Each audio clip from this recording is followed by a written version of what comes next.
what you say. Yeah, I'ma do shit my way. So you can go kick rocks, I'ma stack bricks up, build what I want to make. Yo, I got a lot of shit to say, so I'ma do this every day. I'll be writing things until I'm fucking buried in my grave.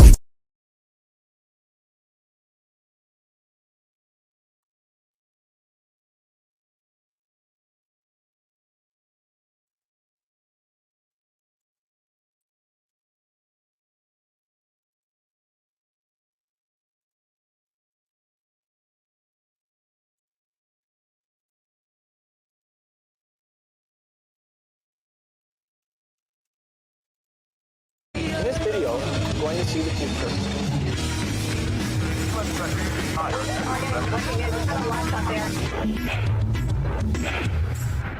Hello there, you awakening wonders. Thank you for joining me today. Thank you for not yielding to fear. Thank you for pursuing truth. Thank you for having values and principles that are transcendent of the oscillating vicissitudes of a world of deception that wants to enshrine your entire reality in their simulation. We got some fantastic facts for you today. We got an item on Biden versus Musk. It's a free speech piece that you're gonna just love. Biden's trying to shut down Musk on a couple of fronts now. One, misinformation on the platform X. Two, he don't let him use Starlink to bomb opponents of the American hegemony project. It's up to you how you see it now. Is it about commodity? Is it about ideology? Let me know in the chat. Let me know in the comments. If you are in a position to support us, press the red awaken button right now and become an awakened wonder. But if you can't, if it's beyond your means, your attention, your time, your faith, your belief, your fortitude is so much more valuable than your money. I tell you that right now for nothing, although there would be a small charge, ironically, if you joined. But you recognize now, when the government tries to demonetize independent media, you recognize the reality you're in right now, huh? We're not just about telling you facts now. We're about building a movement. You're part of it. You're necessary. We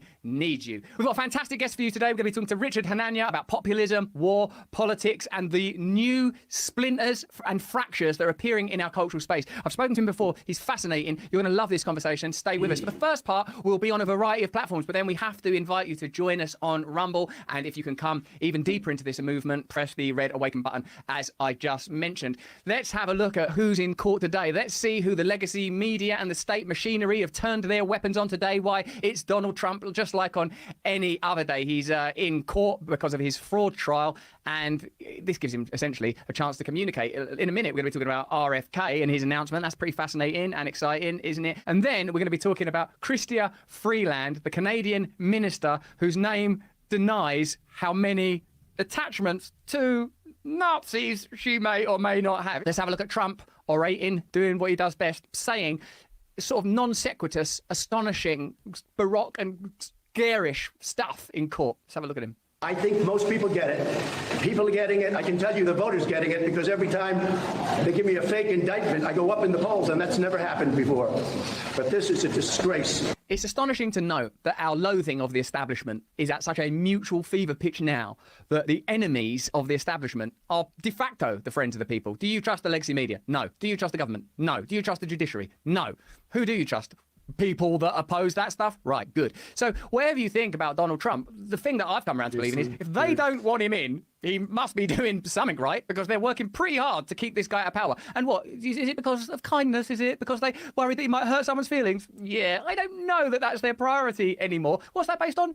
Mostly the wars, I'd say. Mostly the wars. I think if one of your priorities was not hurt people's feelings, you'd probably fund and do less wars. I don't know.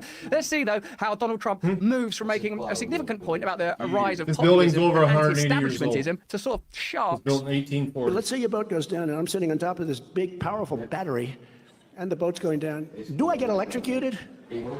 And he said, you know what? Honestly, nobody's ever asked me that question. But if I'm sitting down and that boat's going down and I'm on top of a battery, and the water starts flooding in, I'm getting concerned. But then I look 10 yards to my left and there's a shark over there. So I have a choice of electrocution or shark. You know what I'm going to take? Electrocution. I will take electrocution every single time. Do we agree? Extraordinary. He's under incredible pressure and he's just doing holiday anecdotes. The presidential election dynamic is about to radically shift if Bobby Kennedy does run as an independent. Is that going to split the Trump vote? Is that going to split the Biden vote? What will be the impact of his candidacy on the dynamics of the election? Let us know what you think in the chat and comments. Hi, everybody. I'm going to be I live in Ohio now, but I grew up in to make a Belleville. major announcement. He's got nice eyes, isn't he, Bobby Kennedy? So I mostly think is he's got a kind face. The birthplace of our nation. I'm doing? not going to tell you right now exactly what that announcement will be. Also, The voice is improving, I think. Sounds better, doesn't he?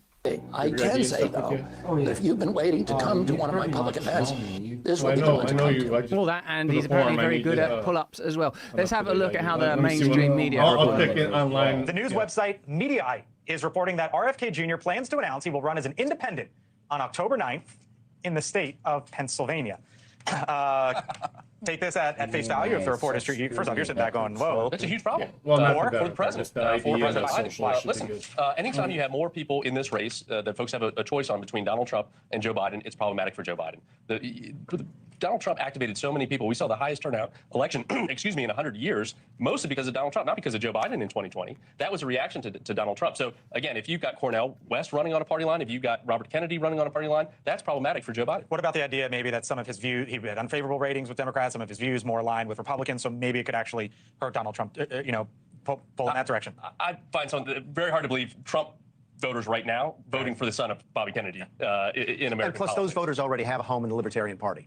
So that's what the mainstream think. Let us know what you think in a chat. Do you think RFK is going to hurt Trump, or is he going to hurt Biden? Or do you think the whole thing is good for democracy? Or do you feel that the 2024 election's really just going to precipitate some sort of terrible civil war where whoever loses just says, oh, that was an illegitimate election? Now, after the Canadian Parliament applauded an actual Nazi last week, Chrystia Freeland, whose name sounds like a freedom fighter in a Tolkien book, but actually her policies are much more like, well, let's call it what it is, a Nazi, tries to, it seems, evade the question of just how many Nazis are living in Canada. Look at her peculiar prevarication.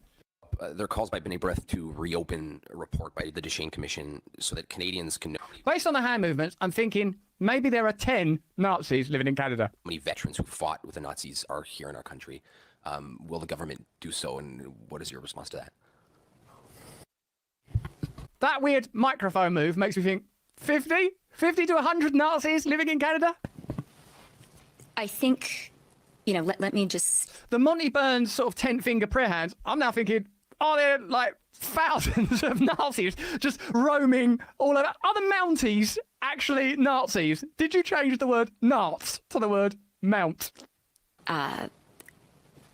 By reiterating, and I don't think it can be said too many times. It can't be said to me. Now I'm thinking, is everyone in Canada a Nazi? Is that actually what's happened there? All of the maple syrup and the ice hockey and Quebec and everyone talking French and all that stuff is actually just whole thing's been an elaborate ruse to cover up the fact that it's a sort of utopia for Nazis. How hurtful for so many people in Canada and around the world what happened was and has been and continues to be. Does she mean by that applauding the Nazi, or does she mean Nazism? Because if she means Nazism itself, saying it was hurtful is an underestimation of the incredible impact of, for example, the Holocaust.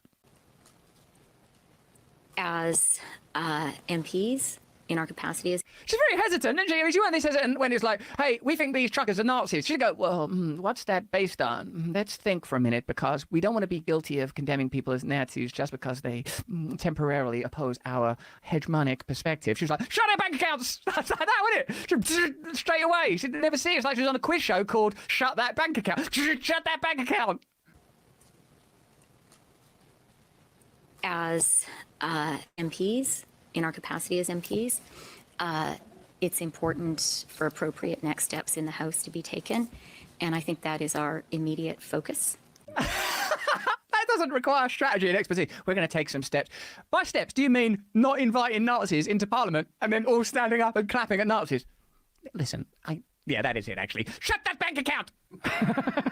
And as a government, we're going to be very thoughtful about any further steps that need to be taken. That's so brilliant, because what she's describing there is not applauding Nazis in Parliament. That takes that level of focus and concentration. Is it what? Is they nearly always doing it? Did they nearly do it the day before that? And if they nearly done it a couple of times since, we're going to have to be very careful if we're not going to spend all day, every day, just applauding Nazis. This isn't something you can immediately avoid simply by looking at their record in the, oh, no, that person's a Nazi. Let's not applaud them just yet. That's something like we've never done it. Perhaps the reason that Chrystia Freeland is so hesitant, or the reasons, include the grandfather of Chrystia Freeland, Canada's Deputy Prime Minister, worked for a Nazi newspaper that recruited for the Galicia division of the Waffen-SS, the same division as Jaroslav Hunka, the Nazi who was recently honoured by Canada's Parliament. She could have probably just looked at a photo album in her own house to see whether he's like, wait a minute, you're in our Nazi memorabilia book. Michael Chomiak, Freeland's maternal grandfather, whom she repeatedly cited as a political inspiration. No kidding. Edited a Nazi newspaper for Ukrainian exiles in occupied Krakow called Kravisky Visti, which was printed on a press seized from a Jewish owner. Oh my God, their whole business model is based on Nazism. That's not good, is it? How can they call them truckers Nazis? Like me, before I called someone a Nazi, you are wait a minute, did anyone in my family ever steal a printing press from Jewish folks during the, oh yeah, no, we did do that.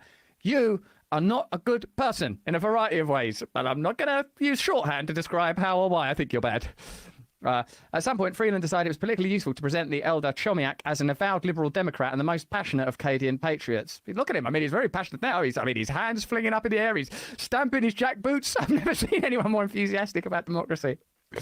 When Chomiak's history resurfaced in 2017, Freeland claimed it was a bunch of, oh, you guessed it, Russian propaganda. And ironically, the Russians were on our side against the Nazis. So there you go. Confusing, isn't it, the old world? Okay, we, unlike Christian Freeland, believe in free speech. We believe in freedom. We believe in free speech. And when freedom and free speech meet, you get freech.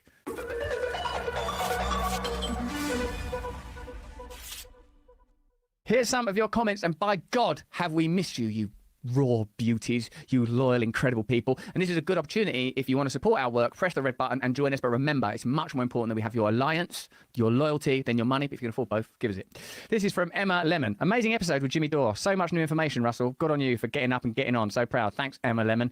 Space Dream 42. I really think you need to get Whitney Webb on your channel. Can't think of two people who deliver information so well. Get us some Webb. She's been on. I'm terrified of Whitney Webb. She's brilliant, but she actually talks quite a lot about stuff where people get killed. She's coming on though. Opicus, glad to have you back, Russell. Stay strong, keep broadcasting. Thank you, we will. As long as you support us, we'll be here with you. Thunder 1200, joined your locals community today to support your team and you. And the truth, we are very grateful for you. Thank you very much. It's vital that you support us. I really, really appreciate you. Ashella, how I've missed you, Ashella. Thank you so much for this comment. Yep, Russell, have Dr. Epstein back, please. I like what he's doing. We need to get behind academics like him before the singularity hits. If you haven't seen the interview with Robert Epstein yet, check it out. He explains the extraordinary power to curate and control global narratives that, in particular and specifically, Google have. Watch it. It's amazing. This is about handsome Lee Fang at Critical Thought goes, thank you, Lee, for doing your best to keep us informed regarding the suffocating corruption that surrounds us. And Love in Action says, when Lee Fang said no one is advocating for peace, or that about says it all. Stay free. Thanks, Love in Action. What an extraordinary time we live in. Remember, you can send us your comments, become a member of our Awakened Wonder community by joining Locals. Press that red button. Join us there. Now, you're going to love this. You know that the state and corporate interests are coming for Rumble. You saw that the government and big tech platforms communicated about the demonetization of our channel. They're coming for Rumble. They're coming for X. There's an amazing interview where Joe Biden talks about his concerns about misinformation and extraordinarily and amusingly a book that he nearly wrote once. You're going to love that, but it's really, really funny. But they also talk about their anger at Elon Musk because he won't bomb people or facilitate the bombing of people, even if it might possibly lead to actual Armageddon. You're going to love this. It's deep. It's funny. It's brilliant. Here's the news. No, here's the effing news. No, here's the fucking news. Then that is relevant. You always have to think, who benefits? Who benefits from this? Well, we're only looking at Republicans, and you are the Democrats. And you're only looking at Republicans, and you are the Democrats. Including Florida Governor Ron DeSantis' COVID anti-vaccine rhetoric. The Biden campaign's admission that spreading so-called misinformation in the run-up to the 2024 presidential election follows a major censorship controversy that erupted in the weeks leading up to the 2020 election. Just 3 weeks before the 2020 election, a bombshell story that Joe Biden was involved in a corruption scandal was censored by big tech platforms. 51 former intelligence officials subsequently signed a letter suggesting the story was part of a Russian disinformation campaign, and the Biden campaign used this talking point to downplay the story despite the laptop being real. The same way they do everything. Do you remember when Joe Rogan was having the stuff around like what medications he took to deal with his private personal health matters? Like 300 doctors signed a petition, many of whom subsequently were proven to not even actually be doctors. It's a sort of playbook of like, this is an annoying voice. What should we do? Should we just say something that would mean it would be legitimate to shut that voice down? Yeah, let's do that. All right, well, the FBI also warned Facebook about a dump of Russian disinformation just before we should be all right. We should be all right. Story. Thank you. They use the call center sometimes in India, some other So there we have it. Who do you trust more? Your taxpayer dollar funded government or an eccentric billionaire who appears not to want to induce an apocalypse? Let us know in the chat. Today. Let us know in the comments. And if it's within your means, press the red button, become a part of this movement. This is the time where we have to gather together in strength, power and unity against the serious threats that are being opposed to our freedom. All of our freedom. And what a perfect time it is to be introducing Richard Hanania. He's been on the show before. He's a writer, researcher, president of the Center of the They're supposed to be doing another one of those where they want a to see message him, to you're going to have to everybody's join us phone at over like on 2:20 Rumble. Click the today. link in the description. I'm going to be asking a lot of questions. I'm about the turning my culture phone war, off the right actual after war, 2 o'clock. censorship, So. surveillance, and the funding of And I the ain't turning policies it back that on shape till the world 3. geopolitically, It'll probably, ideologically, all of the it. Thanks signal again, will probably Richard. It's lovely wait to for see us you. to turn them back on. Great but to be I here. can Good to still see you hear too, Russell.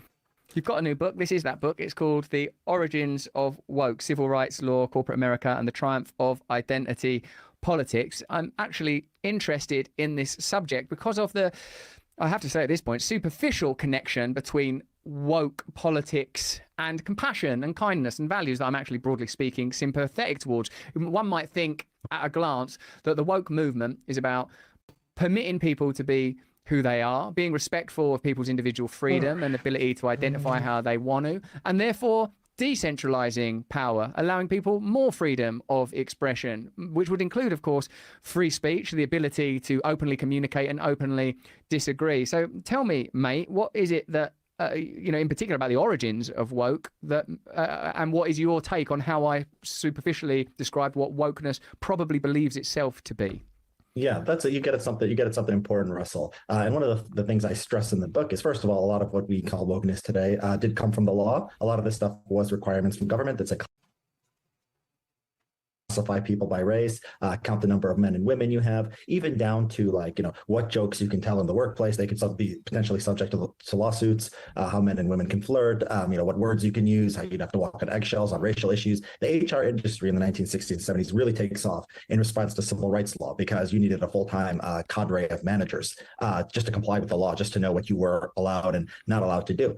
And so, yeah, I mean, if wokeness sees itself as sort of letting individuality and different communities sort of flourish, it's quite the opposite. I mean, there are decrees coming from Washington, D.C. and from lawyers and courts that are telling people how to behave. This is sort of just a new role for the American government, something that really didn't exist before the 1960s. And the book argues that a lot of the problems we see today culturally are sort of downstream of these laws that are decades old. So, in a sense, broadly and certainly personally, I feel that the civil rights movement was important, significant, necessary, powerful. It was for people of colour, for people that are gay. It was in a sense a real high point, a potential turning point. I appreciate culturally, it. Yeah, because I kind of got to go over what I'm more individual and more cultural freedom. I think you need the hardest of hearts not to be somewhat inspired by the anti-war movement around Vietnam, the anti-draft movement, the inspiring figures that emerged, the Kennedys, the Martin Luther King, Malcolm X, powerful advocates for freedom, people that were willing to stand up and, in the cases of those that I just itinerized, die because of their anti-establishment positions and views. How did something that was plainly anti-authoritarian, because it believed authority to be fundamentally corrupt, become pro-authoritarian? Yeah, I mean, it's definitely true that we shouldn't see the civil rights movement as all bad. I mean, the Civil Rights Act was a big law that had a major impact on American society. And, first of all, it did some very good things. It ended state-enforced racial discrimination. So the Jim Crow laws in the South that said whites can only go here, blacks can only go there. There was laws on the books in many states where women just couldn't do certain jobs. It got rid of that. So in many ways, it did expand freedom. Unfortunately, it didn't just stop there. I mean, there was always within the civil rights movement, there was a sort of, pro-liberty forces, but there were also communists involved in the civil rights movement. There were also authoritarians, and they adopted sort of the language of colorblindness, the language of freedom, as a PR tactic. They went over the country with that, and there was overwhelming support for the Civil Rights Act when it was passed. But most Americans looked at that and said, okay, we had a problem, we took care of it. But then, the activists kept going, and there were people basically overnight, just within the next few years, who wanted racial quotas, who wanted to go to private industry and say you have to hire, this many people. We need evidence of statistical discrimination. So yeah, I mean, I don't say the Civil Rights Act was the root of our problems, or civil rights themselves were the root of our problems. I specifically say civil rights law because there are a series of legal interpretations, executive orders, judicial decisions that set us on this path to now where basically government is running people's day-to-day lives. In a sense, it's excessive bureaucratic overreach that denies the possibility of individual and communal freedom that's curiously antithetical to the stated and explicit aims of that civil rights movement, certainly before it was formulated and legislated for, where one might assume just by glancing at the ephemera and culture created at that time that it was about a kind of flowing acceptance of humankind's broad optimism. And in a sense, I suppose, old hippie that I am, that what I still find alluring hearing is that it was a movement predicated on love. Why ought we regard one another openly? Because of love, because that the ultimate power in the universe ought be a unitive one. What I suppose is curious is that these ideas of bureaucracy that ostensibly benefits definitely historically and potentially continually persecuted groups or individuals is being used to the advantage of curiously powerful institutions. And I sense, and this would be my point, that they don't actually care about the issues that they claim to, that it's in fact a type of smokescreen that allows new legislation, that allows new division, that allows people to be extracted from cultural discourse, that there's no actual legitimacy. In short, I don't think they care about the environment. I don't think they care about gender politics. I don't think they care about identity. I think they care about power. And I think that this is simply a vehicle for for legislation and regulation that would otherwise be rejected as overtly authoritarian. Yeah, I mean, there's a couple ways to look at it. I do believe that businesses and venture capital and all these powerful forces in society do act in their own interests. I guess you could either classify that as they're doing something to gain power, or they're sort of just doing something to avoid problems with the government. A lot of this stuff was sort of adopted reluctantly. The government came to institutions, for example, the Ivy League universities, and said, we want racial quotas. Basically, we want to know if you're hiring enough women and minorities. And a lot of these institutions, like Columbia University, the story I tell in my book, says that we don't even collect that data. We're a university. We're not going to go out and start counting people by, race and sex. And eventually they're threatened, they're browbeaten by the government, and then they give in, into it, right? So it's, you can't generalize about, motives behind everyone who is involved with sort of pushing wokeness. There's some people who certainly are true believers. There's some people who are just doing what they think is in the best interest of their business. I think that one thing I emphasize in the book is the extent to which sort of, our minds have been twisted by this stuff. So for example, just even the ways we classify race in the United States, there's, corporations really care about how many Hispanics they have, right? But this category of Hispanics really didn't exist before the 1960s, before the mid to late 1960s or 1970s, really.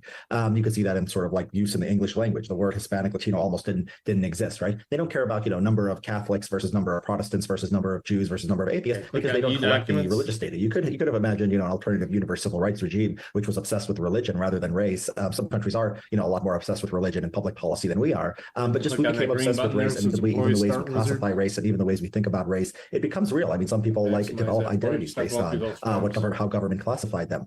But this is the big distress here is people have all kinds of mixed motivations at the same time. They're not even realizing the degree to which even their idealism is shaped by decisions made long ago by far off, government officials. Because I feel that even in the example you gave, that there is an advantage to looking at demographics, and are there economic, historical and social reasons why people from certain communities aren't getting opportunities? It's pretty difficult to argue against that fact. It's pretty plain. Look at prison populations, look at economic considerations. But I suppose one of the things that I query is the goal, the objective and vision that's being served. Is there a vision that is about uniting people? Is there a vision that's about looking for ways that we might form better nations, better communities, overcome differences, live in happy acceptance of one another's distinctions and freedom? Or does the goal appear to be to exacerbate existing tensions and in a way create opportunity for increased division and therefore the ability, I would say, of certain sectors and institutions to continue to accrue power and influence? Yeah, I think it's more the latter. I mean, there is no sense in sort of people who are into wokeness, who are into pushing the frontiers of civil rights law, that there is some steady state we're evolving to. There's no one regulation. Okay, men, can't say this to women, or you need this percentage of blacks, and then we're done, right? There's just sort of no end point. So it's always, that's why there's always innovation based on top of innovation. So first, it's you can't discriminate and say you can't hire blacks, you can't refuse to hire blacks. Then it becomes statistical discrimination. Okay, if you give a test and one group does better than the other, that's also a problem. First you want parity, even if you do achieve parity. For example, women are more likely to graduate from college in the United States, and I think in the UK too, than men are. There's still women are still oppressed on college campuses. We still need all these laws against these regulations against flirting, the broad definition of sexual assault, these, campus tribunals. Women are treated as oppressed because they don't play as many sports because they're not interested in sports. So like civil rights law, like really tries to get women, more women playing sports, or leading to the cancellation of certain men's sports. The fact that women do better and more likely to graduate than men, or they're actually overrepresented in things like student government and like music and other areas of life. It doesn't matter. There is a narrative. There's a narrative being pushed by law, which is that whites, men are the advantaged ones, and basically they're gonna keep going and sort of expanding the definition of discrimination. And there's no you can't even ask them for like a vision. What does it look like when it's all over? When are we done with this? When are we done with these things? So yeah, it's a very it's a very bleak outlook. It divides the country, and that's why I wrote the book. I want people to sort of see the roots of this stuff in law, and that's the way potentially to push back on it too. I wonder if it's possible to derive from a materialistic and rationalist perspective that is guided by principles of bureaucracy and top-down control. I wonder if this is a paradigm that can deliver a better society, because it seems to be devoided of actual moral principle. Whilst there is the sort of rhetorical inference of fairness and equality and redressing historic wrongs, all things that appear and seem to me, these are the aspects of wokeness that I feel like, oh yeah, that's beneficial. There should be, God, absolutely. Of course the world should be as fair and as just and as open as possible. Back to me, okay? What I sense is that there aren't it's okay.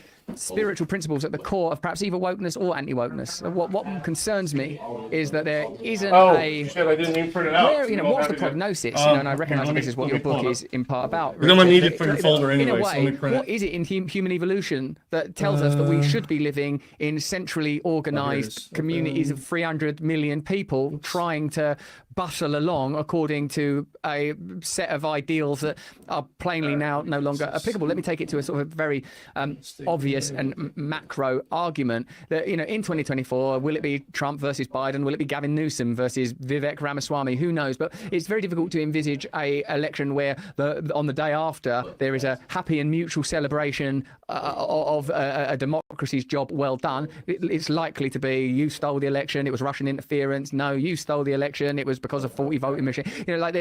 So in a way, or do you not feel that, in a sense, what we are observing are the symptoms of a model that no longer can function? That we don't. That what is the advantage? What is the advantage for the ordinary American, the ordinary French person, Senegalese person, English person, Finnish person, of living in a centralized state where you are heavily taxed, heavily controlled by sets of institutions that plainly now no longer represent your interests? Yeah, I mean, there's a lot there. I think you'd like the last chapter of my book where I talk really about sort of the decentralization of social policy. I wouldn't go as far to say sort of the nation state is too big and it's failed. I think it has many advantages that you really don't notice until it's gone. Like the fact that we can trade with all these people. There's wealth advantages, there's economies of scale. But there is a sense where we don't need, and where it's sort of becoming dysfunctional to have a centralized government to this extent. And that is it's social engineering. I mean, I think it's clear that you ask any conservative or any liberal, anybody on either side of the culture war, like, do you believe there is coming one day when you can just defeat your enemies? Like one day, liberals will have, complete trans acceptance, or do conservatives believe they're going to set up like a Christian theocracy or anything like that? I think both sides know that like things are getting just more bitter and more divided. And like, even if one side wins the next election, gets 51% of the vote, the other side's going to have their own, they're going to be in control of other states and other locales, and they're going to push back, and we're going to fight these things out in the courts, and we're going to fight these things out in the media. And it's just a sort of a pessimistic vision if you assume that we have to have a national culture where basically social policy and all these other things, come from Washington, sort of a winner-take-all system. And what pushing back against civil rights law is about is, I'm not giving people like, a theology or telling them, this is the way you live. I say very explicitly, like, I don't like what civil rights law does. It says, this is how you date, this is how you flirt, this is the kinds of tests you can use for employment, these are the kinds of tests you can't use, this is the kind of work. And the same, some of them maybe you can make raunchy jokes, maybe some of them you can, you can have this sort of like club, like festive atmosphere. Maybe some of them could be buttoned down. People can make these choices. That's all I want. I didn't even know about that. I think we get there. I think that will take just a lot of the sort of the anger and the hatred out of public life. It's curious because metropolitanism and cosmopolitanism include the idea, I think even in their sort of most general understanding, of actually different cultures living harmoniously in acceptance of those differences. And when you think of the broad archetypes that might be presented through fantasy fiction, like Tolkien or sci-fi, with the idea that there are different distinct communities with entirely different foods and values, and these people believe this very strongly, and these people believe this. We find it kind of delightful. And in a sense, this is, I believe, a problem of globalism globalism, that suddenly the requirements of globalism, which might ultimately be argued to be economic considerations and considerations of dominion, demand a kind of hegemonic space in order to function. So suddenly, if you have a World Cup in Qatar, where it's economically apposite to hold it there, I'm talking about the Soccer World Cup, hold it in the winter, all right, we're going to hold it there. Now we have to look at Qatar's human rights record and the number of people that died constructing the stadium. In a way, how can you have this this fated tolerance and this idea of actual diversity if at some point you don't, as you have said, say whether it's a nation or a workplace, say, well, it appears that these people eat this food and don't eat this food and believe in these values and worship this God or don't worship God at all. Unless you arrive at that point, most of the time, even war? If I'm not sure. Yeah, right. I mean, I love the sci-fi point. I mean, these sort of fantasy worlds, they get at something deep in human nature, and the way multiculturalism is sold is also sort of harkens to that, right? It's like we have the people wear these costumes and they have these different foods, but then civil rights law comes along and says sort of, okay, on relations between, like fundamental stuff, relations between the sexes, like whether you can prefer your own ethnic group or whatever. We're going to say all these things, that these are rules that everyone has to apply the same way. It's an interesting question because the decentralization, you bring up the example of Qatar. I would differentiate because what Qatar, I think, or what some of these countries do in the developing world, or in Qatar's case in the rich world, is that they sort of they're doing sort of their version of civil rights law, but they're imposing it on their own society, right? So I'm not the kind of person, I'm not a complete cultural relativist, right? I don't think like if you stone women to death or something, that's just your culture, that's fine. Doesn't mean we should go to war with these people. But I am comfortable saying that we can criticize that. But when it comes to I think the right to exit is very important, right? Living in our own society, right? If you have this Amish community and they want to have very, very traditional gender roles, and people can theoretically, it's not like society has to go out of its way. Okay, we're going to give you, if you leave, you have to it has to be sort of on your own. You can't just have we leave, we pay for everything, we take care of you. But as long as you have sort of some degree of choice, and you're not bothering anyone else, and you're not forcing people into it, this is what we should be aiming for, because we are different. I think that's what we've learned. I think that's what the culture war teaches. We have deeply, deeply different instincts, and just beating someone over the head and saying, you're a bigot and we're going to censor your views, and you're not allowed to speak these things or talk like that, it doesn't work. That's the lesson of the last 20 years or more of the culture war. And we just need creative thinking into how to move to something better.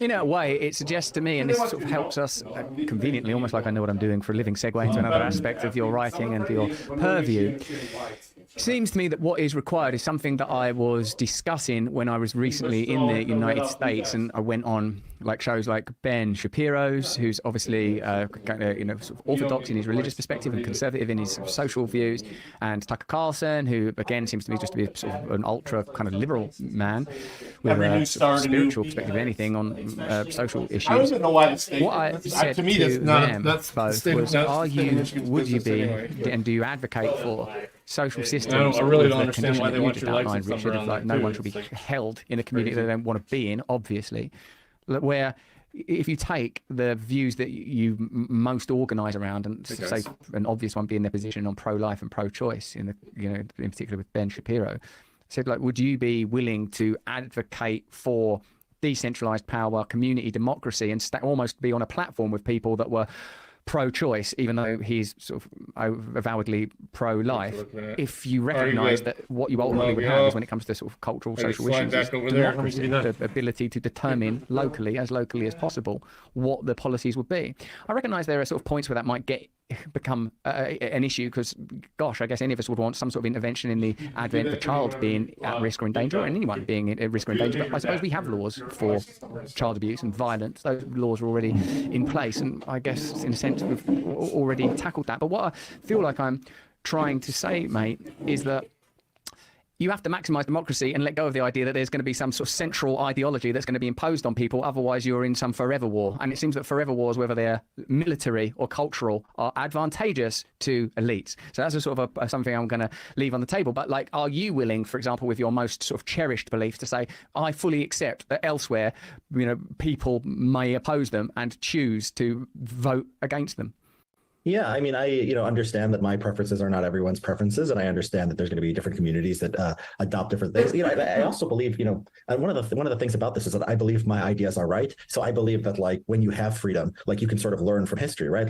I'm not a communist. I think markets are good. So if you want to have a local, area that has some kind of socialist system, I think that people are going to see that that doesn't work, and that people are going to want to either move to something else, or move to other areas, or they're going to want to change their system. This happens all the time. This is cultural evolution. I saw the story that Chicago was thinking about, they don't have, because they won't take care of their crime problem. Walmart and all these stores are closing down, so there are no grocery stores. So the city's going and saying, well, let's open, our own city-run grocery stores. And I'm like, okay, this experiment has been tried before. Maybe we need reminders. Maybe it's been too long since the Soviet Union collapsed, and who knows? Maybe they'll prove me wrong. Maybe state-run grocery stores will be better than Walmart, and people will see that, and then other cities will adopt it. I doubt it. I have confidence that the market system is better at delivering groceries. But no, it's not a great crime against humanity or a great problem if they try it, because like always, we just learn from these things. I suppose in the Walmart and state-run store example is kind of one of the points, I imagine, in wokeness that, say, woke folk would say that the culture is built on all sorts of unquestioned assumptions around whiteness and maleness that have not been investigated or interrogated and have inbuilt in them prejudices and biases that are never properly evaluated, and therefore having those values interrogated is important and valuable. And if you take the example there of sort of Walmart and the sort of inbuilt advantages that Walmart have because of their sort of purchasing power, their ability to pay relatively low wages, and sort of, I'm assuming, opposed to sort of meaningful union movements, and to sort of the built-in obsolescence models and the kind of these are not investigated ideas, but my assumption is that Walmart, in order to keep prices low, engage in some practices that are probably ultimately not that beneficial if you look at your role, if your relationship with Walmart as one beyond a consumer of their products. And in a way, why would you want anything else from Walmart, except Walmart do not exist in a vacuum and their practices have an impact? And I suppose that I'm not a sort of super pro-regulation person, but what I feel like is there already is regulation, and that regulation, whether it's tax breaks, the abilities of corporations to transcend national borders, to evade sort of paying for the way that the true cost of their businesses, means that there is already regulation, even if it's regulation that's the lack of regulation, to give you a slightly paradoxical perspective.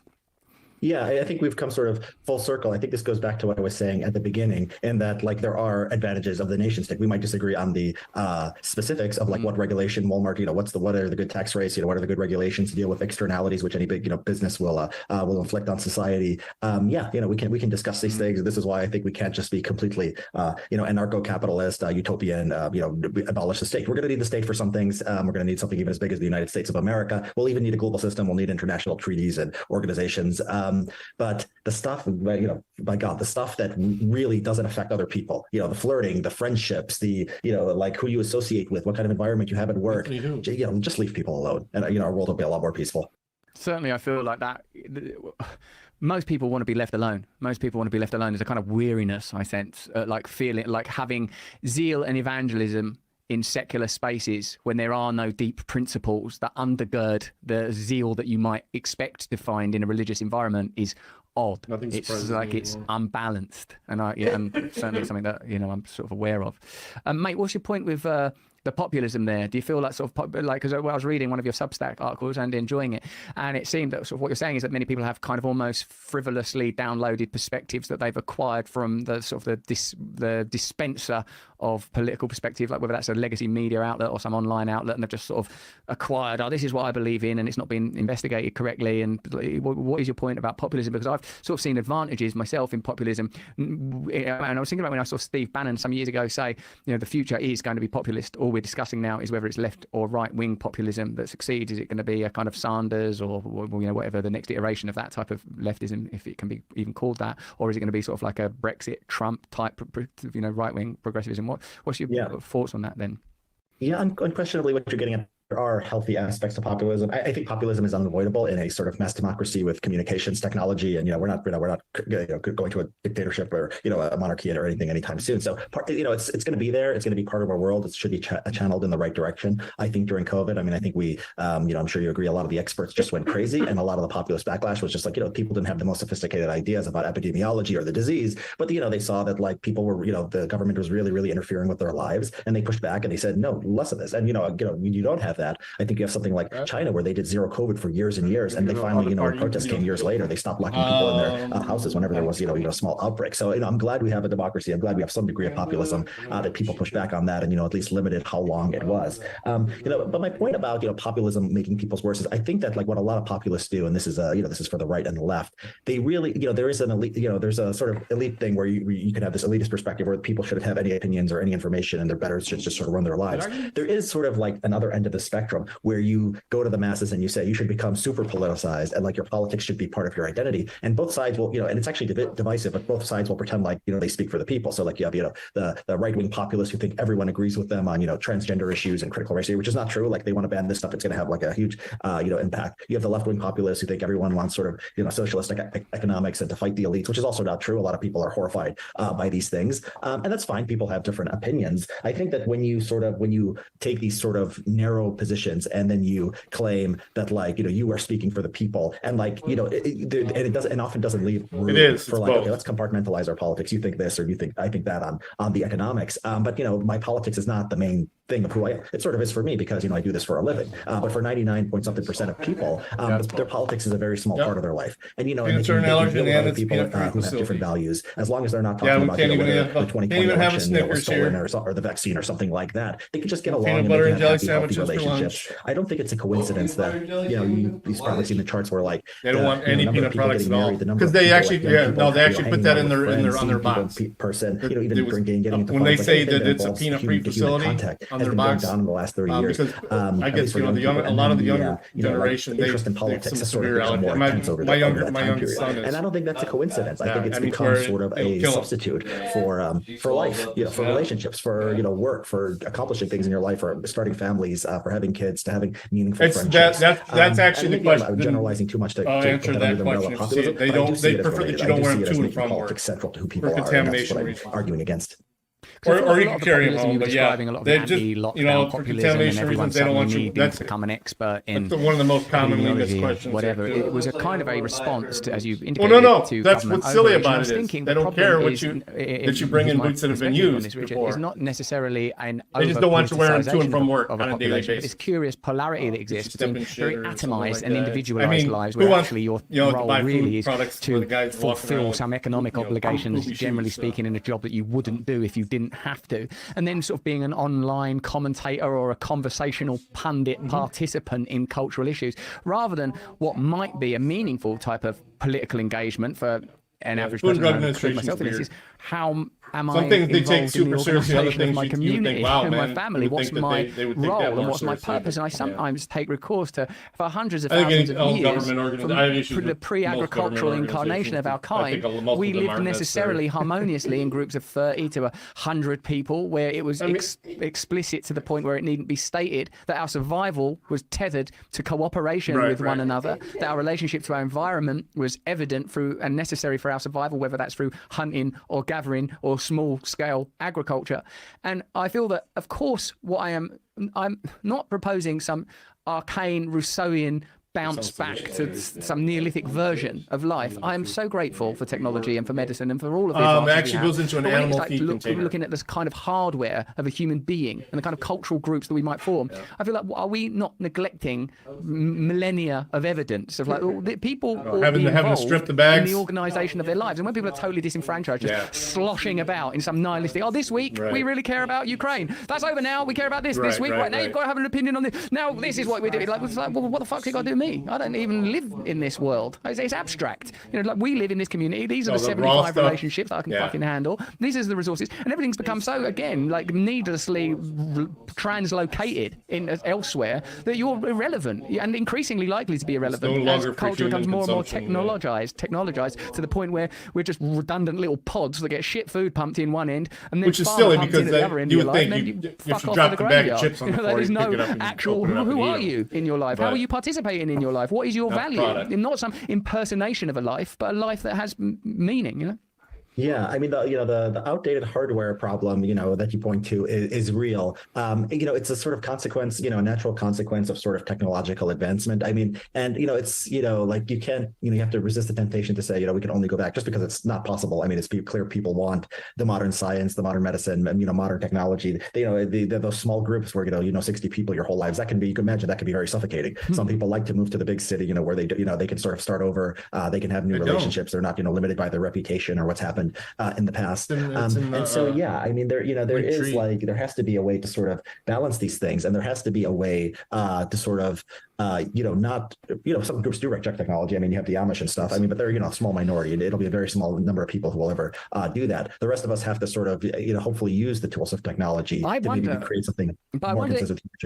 But what I consider it, Richard, is that technology is a subset of an economic ideology that biases its trajectory continually. And perhaps we needn't look any further than diet for an example of what happens if you have exaggerated access to sugar and fat and seed oils. Oh, you're not evolved for that. It's ruined you. So it's not like that you ban sugar and fat. I think it's in the link tree, but let me see.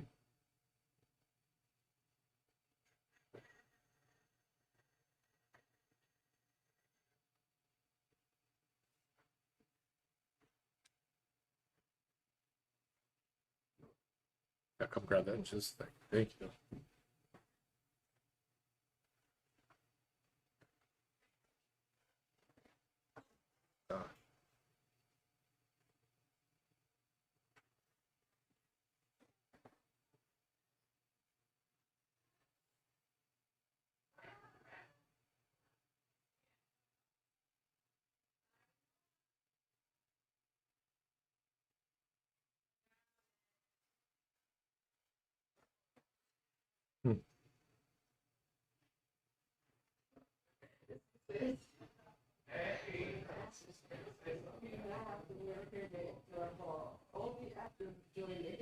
Yeah.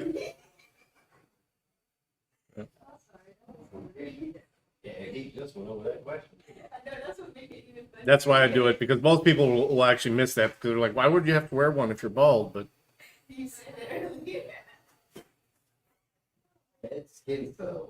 yeah.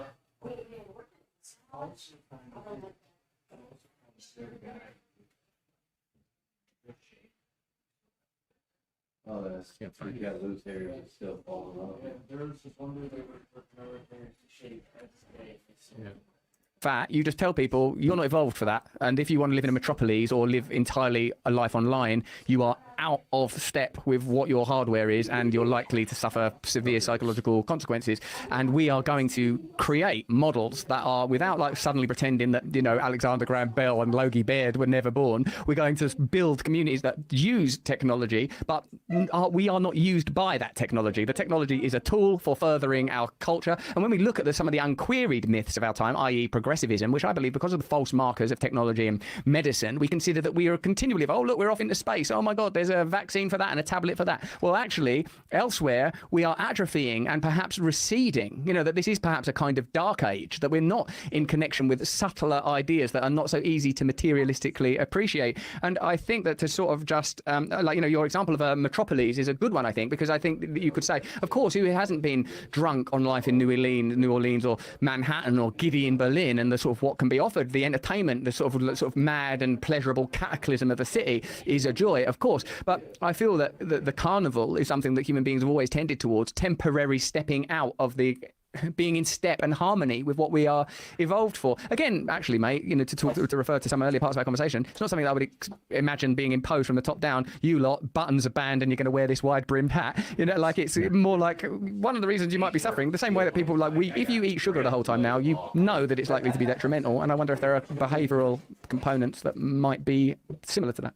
Yeah, I think you're right, and I think we see a little bit of that, like with social media. You know, there's been a lot of talk of social media, and you know, it's a new thing, and you know, causing mental damage to young people, particularly young girls. But now, you know, I've noticed a lot more. Like, you'll go to an event and they'll say, just, you know, no phones, just absolutely keep your phone off. There does seem to be sort of an adjustment where like people aren't just not naively buying, okay, it feels good to check the iPad right now, just do it. You know, I think there's more of a sense of like, okay, like this technology is good, but you need to limit it in certain ways. And you know, I think we see that with others. I mean, when you talk about the food example, I mean, it's just so hard. I don't think you've ever struggled with your weight, but I've been fat at different periods of my life, and that's it just tastes good. I mean, you know, it is tasty. You know, like without the hard bands, or, you know, without these other things, you know, I don't know. So maybe I think it might be a little bit more open to technology. Your phone has like more we have fat pills now, right? We have these pills that they came and with you probably Windows think, well, it's just pharma, you know, coming in and trying to solve our problems. But I'm pessimistic that you're just going to tell people, well, you know, put down those Doritos, put down that cake, man. You go to an American supermarket. That I can see, you know, that I just don't think human nature is meant to deal with that. And you know, maybe pharma is, you know, the least bad outcome.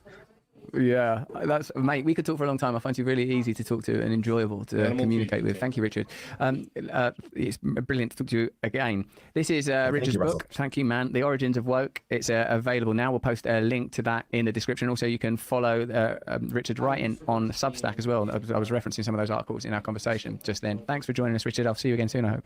Yeah, it's been a pleasure, Russell. The Thank data you. sheets are in the break room, so you have easy Well, access what a to them. fantastic show it's been today. Thank you so much for joining us and supporting us. If you want to support us further, press the red button, become an awakened wonder. We need your support more than ever, particularly if we are going to create these kind of independent communities that Richard and I were continually discussing. Elsewise, we may be lost in yet another deluge. A second flood is upon the earth, a flood of ignorance and annihilation. But we can build rafts together. We can awaken in true unity together. Hey, guess who we got on the show tomorrow? We've got Scott Adams, the fella that created Dilbert. It's got himself in all sorts of controversy, I believe. He talks a lot about Trump and the impact of Trump and Trump's abilities as a master persuader. It will be a fantastic conversation. Join us for that tomorrow. We've also got guests like Tim Pool coming up soon. Join us for that conversation. And remember, we need you now more than ever. We need you to support our voice. I love you. See you tomorrow. Not for more of the same. I'd never insult you with that, but for more of the different. Until then, if you can, stay free. Like how you guys help. You need something? If you don't need anything, I wasn't in your way until you stopped, dumbass. Okay. Kenny McDonald knocked on a police cruiser's window outside of the main police union building in Phoenix. Can you help me out with something? What do you need? There's a bunch of people that need help over. You guys help people, right? What do you need? Do you help people? I'm asking you. What do you need? No, I'm asking if you help people. I'm asking you what you need. Oh, I mean, there's a bunch of people over here that are dying in the heat and they don't have any Okay, food or yeah. water. We do it by appointment. When would you be able to come back tomorrow? There is, but you guys just hang out in Okay, parking 1 lots. p.m. I thought you guys helped me. All right. Just ask that you bring an ID and either a social reverse. You're obstructing police All right, what's your name? operations. Yes. So, I You am. need to- I'll see you tomorrow. Well, you're not even in it. I was knocking on your window to get your attention. Yeah, get in my way. It's called obstructing police operations. Oh, yeah? I'm going to a call right now. So, if you don't need anything... I wasn't in your way until you stopped, dumbass. Okay. Officer Jay Sleeper became immediately enraged after Kenny lightly insulted him. Kenny was physically apprehended. When Kenny asked if it was because he had insulted the officer, Officer Sleeper claims that it was because he wasn't listening, though no instructions were ever given. A moment later, Officer Sleeper claims that Kenny was obstructing. I already told you, obstructing police operations. But the car wasn't stopped until... 13-2402 defines obstructing as using or threatening to use violence or physical force to obstruct, but it's clear that Kenny never used force or words that could be even remotely deemed as a threat. What didn't you understand about you're now blocking police operations? But the car stopped. I talked. You were driving, and I knocked on the window. Yeah, you stopped me. Okay. Yep. This looks unusual. Yep. Yeah. And then you stopped, and then I had to go. Did you already create an account? Yeah, see, when you came up to my car, okay, one, you're posing a hazard to me driving because I might hit you. Number two, you stopped me in the middle of my work. Yeah, just for some reason it doesn't usually jump to that like that. All right, go ahead. Let's see if it'll do it. I did ask you. I asked you multiple times if there was something you needed. You didn't say, can you get out of my way of my car? I guess I did. I said you're in the middle of the road and you need to get out of the way. The one-rolled unit arrives on scene, and upon his arrival, they discuss the suspect's description. Update, you say receive it, and then it came out as, or the next update was, suspect has left the area on a checkered bicycle wearing a hat. Kenny's bike was not checkered, nor was he wearing or in the possession of a hat. That's not a checkered bicycle. This is weird. I think there was an error made somewhere. Because normally this screen doesn't pop up unless you're signing in at a later time. So, terminate me. We're gonna have to Of course, before responding, Officer Sleeper ends the recording. The officers move to forcibly take his fingerprints, but he keeps his hands closed in fists. The officers attempt to pry his fingers apart and eventually take him to the ground. Two officers place their entire weight onto McDonald, and the officers successfully violate his Fourth Amendment rights again and take his fingerprints. Kenny was charged with trespassing, obstruction, and aggravated assault. A charge of resisting arrest was added, but shortly after, they were all dismissed. Or done on the bottom. But done on the bottom when I was done with it. Okay. Go ahead.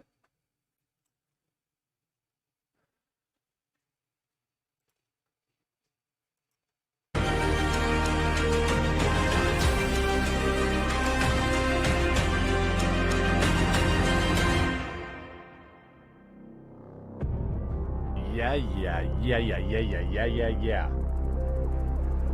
Shout out bonus holders. Dilly.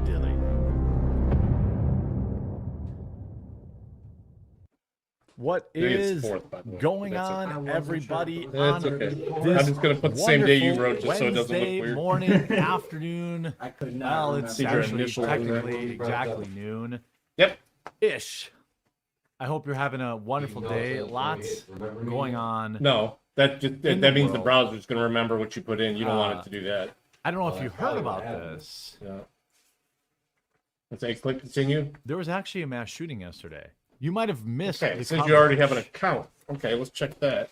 You might have missed the coverage of that. Also, Speaker of the House vacated. I mean, I worked here some years ago. Oh, well, Jimmy that's why. get the job. I should have asked you Could there that. be any possible? Yeah, let me. Could there be any yeah. possible? Yep, there you are. He said, "Yep, there you are." Any possible? Actually, you did redemption like a partial for application in September 22nd. the losers in You government? didn't work there through us. No. Okay. So, Probably yeah. not. But you're still in here already, so that's good. Lots of Yeah, other they stuff use your going Well, a on. little bit. We start the day So let me fix this. Morgan Okay, log State. in. Basically, just update. By the way, don't forget, I think I'm everyone's going to phone's going to go establish off like in the next hour or First name something dot like last that. name is your login. Not from me, but First from name the dot my last emergency Yep. broadcast. And then Definitely the temporary not, password is going to be as it is on the wall. definitely there. not 1, 2, 3 explanation them point. testing out how to send mass text messages to enable to kick off the Oh yeah. Turn off to my kick phone. off the purge. Definitely not that. I'm sorry, I'm weird. It's going off for at least an hour. 5 wounded as mass shooting at Morgan State University prompts hours-long shelter in place during homecoming week. Now I don't know. Yeah, I think it was Like through, I don't know if you even saw They this. probably they used to use multiple ones. Now they pretty much just. I don't know if they you use, even I think, saw advanced this, than us.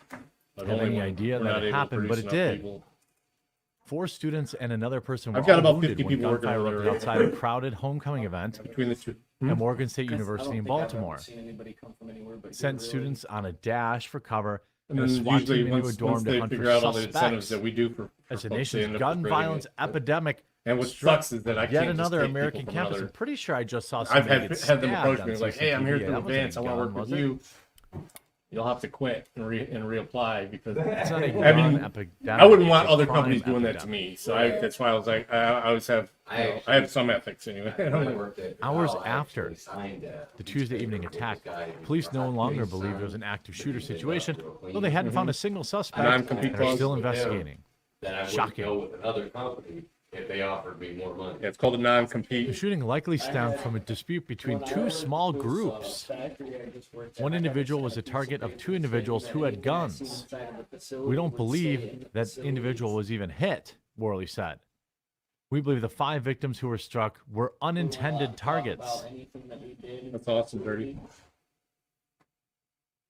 We're outside of our coronation. Imagine that. These kids All are right, you should be able to- allegedly now in this time when you college, log in, and they it'll still be can't before realize you log in, but it's going to take you to an application. like So their parents did your enough old to info. get So them first into name dot last name. college, and they're still screwing it up, killing each other. It just makes it easy for us if we ever have to reset it. Like, at some point, look, I mean, I understand that there are many complex issues within the black Capital with community a capital T. that lead to this. And I, of course, this may shock not you, I'm typing. not black. There you go. So I'm not gonna, I don't know the answer to this. But what I can tell you is no one gave a crap about it in the mainstream media. Because what it really was, is it really wasn't quote unquote a mass shooting. It was just gang violence. These kids go to an HBCU, which is a historically black college. I think that I assume that white people can also go to HBCUs. I actually don't know if that's. I don't know. I assume. 1, 2, 3 exclamation point. Like, how Fifth one. stupid are you? Like, how That's like okay. you made it all the way out of wherever it is that you lived, where gun violence was good and seen as a positive thing. Ken? That I don't know if Made a they huge actually mistake to were cost the money, the attending the company college. cost If the the money. victims were attending, And then honestly, I it think smelled they like were alcohol. because they were going into and looking for the person who did it in the I dormitories. worked on the line with him like 6 times, and he always smelled like booze. You grow up surrounded by, let's say, the worst possible scenario for a kid growing up today. Just come from, like, I don't think there was one person in You that know, whole fatherless facility that home, was an alcoholic and didn't smell like beer low income, every welfare, single day. crime addled, whatever. Yeah, we can't. You do get that. out of all It's, of that, and you get to college. Yeah, exactly. And you still can't put the gun down and stop shooting people over stupid crap. Yeah, you have 14 hours between when you get off till you start up. I mean, get there's the like next day. literally no fixing some people. Get your fix and get If you're some that sleep and back to broken, work. You're in college. You made it out. Now, granted, Update or just quick update. just because you're going to HBCU does not mean that you like lived in the hood or something. It just means that you're black. Most people. It works. You're If in you ever want to college change it getting though, an you can education. anytime. You're like, you know what? I'm gonna throw it all away because someone disrespected And you can me. access that from your phone or anything. Okay. Someone stepped on my shoes. Someone It's a first shift, slept with right? my girl. I'm gonna just blow up my whole life. When can you get started? Could have killed those 5 other people who were just quote unquote injured. I mean, incredibly Yeah. lucky. Can I start Monday? Yeah. Then that's fine. Incredibly lucky. 10-9. Because it's still Monday through Thursday. I assume it right? must have been a No. small Is it different caliber now? weapon. Yeah, they will let you work I don't on know if Friday. it's been Sometimes reported they've exactly, even been you know, asking what the it is. productive people Okay. once in I a mean, while to let's come be in on honest. Saturday too. Obviously, I just when you was- talk when I about worked there, it was these, strictly for 10 Yeah, you would Monday think it through would just be Thursday. one day. No, they'll let you work Thursday and Friday. term probably. that has a definition. So tomorrow? Yeah. Okay. That works. You used to say mass well, shooting, it's and it was some 10-5. I just wanna incel-looking let you know white now dude who so had it that I all don't planned out, or get a in trouble. trans I will individual not be who's there also 31st of white. October, and I will not be there November 1st. I don't remember. tell Anyway, I'm getting married. wanted to Okay. be a white Well, dude. congratulations. Thank Yeah, make sure Those just are let different Ruth, Carrie know. than That's who the wrote mass that. shootings that I just happened. wanted to make sure. Yeah. Yeah, as long as they know that they won't Every schedule you for it. Let me single day scan this in real quick with Chicago, your ID. That way you have New it. York. And you know, you do Chicago, realize that you won't be New able to York, activate Detroit, this LA, until. there are mass shootings First payday. every single Yep. day. I thought I was. Oh, no, that's right. You want to do Cash App. Cash App, Yeah, I that's was just right. gonna send you the Cash App when I get Huh? People don't care about them because they're not little kids. Yeah, I mean, Which would you I be able guess to? I You have to say yes understand. to that question, or it's going to boot you out. But yeah, Which what I I'll do guess is I I'll send you an email, understand. and the link it'll be one for the The insurance, one for the definition direct of a deposit. mass shooting If you have problems, then it is doesn't look like like you went through. one or Actually, when you more do it, once you victims sent or it, something like send me a that. text to the office number. It just and gets I'll check it. headlines. All right, man. Thank you so much. Yep. It's According to Britannica, No, so I'm not going to help you. it's still on Telegraph. a mass killing is 3 or more killings in a single incident, 3 or more shootings in a single is that? incident. Okay. But most of them would happen you like in to the come inner in for, cities. an interview? Okay. I'm kind of booked up for tomorrow. Would you be able to come in Monday? All right, Monday, 1 p.m. Most mass shootings happen in the hood. It's not even close. It's not even close. If we look at a map of where the most mass shootings happen, let's see. Chicago and Milwaukee and Wisconsin. Now these are Our brother. a lot of these are actual It's like still on Telegraph. some of these are Yep, right next to Paul's psychopaths, Collision. right? Yep. Crandon shooting was like a weirdo Asian guy thing. It's good. The Trestle Trail Click next. building. Living God Church. Oh, that's I right. lived, like, The 10 address, minutes the away phone from number, it. It was contact. Okay, wild. go ahead and click next. Like I said, most of it's going to be But just a review. and Nobody update ever stuff. seems to report on Let's just you do know, this. We don't really need to. where gang We're violence just is. gonna make us do this anyway because we're already in there. The media Let's decides see. what. Oh, it's a mass shooting if somebody comes in and one unarmed person shoots. One armed person shoots unarmed person. That's how most people define it. But the media is just, they don't seem to ever apply it to. The only gang reason I do that violence. is because it doesn't really pertain to this job. And if you have anything out here, this old system wants to. I would say by and large, You gotta have every blank filled with something, most mass even if we shootings don't are know in it. fact So I gang just related. put that crap in there. Like it's not even close. Oh, agency name. Yep, name. There's something like I don't know, 50 people a weekend. Now shot this in one, just pick the Chicago. boxes of the things that you have skills in, and then 50. you're not just for this job, but for anything. What's and that your website? availability in general. Do the Math Dummy or something like that. What's that website that shows all the statistics? Hey Dumbass or something like that. I forget exactly what the website is. Not that, you know, the removal of somebody's life is any better or worse. I think shooting, you know, an unarmed victim who's 20 is just as tragic as a kid. Like, you know, it's still somebody's, hey, jackass, is it? Yeah. Okay, I'll take a look at that. This is just Chicago. Oh, he scooted the chair. You can scoot that chair back a little.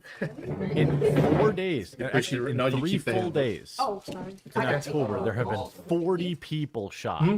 What's that call center thing category? Yeah, if you have any skills at a call center. 6 okay? dead. Just, no. I wouldn't even want to work at a call center. I mean, Yeah, it sounds like a nobody miserable cares job about to it me. because it's black people killing other black people. It doesn't get headlines. I do have IO experience. Okay, go and check that.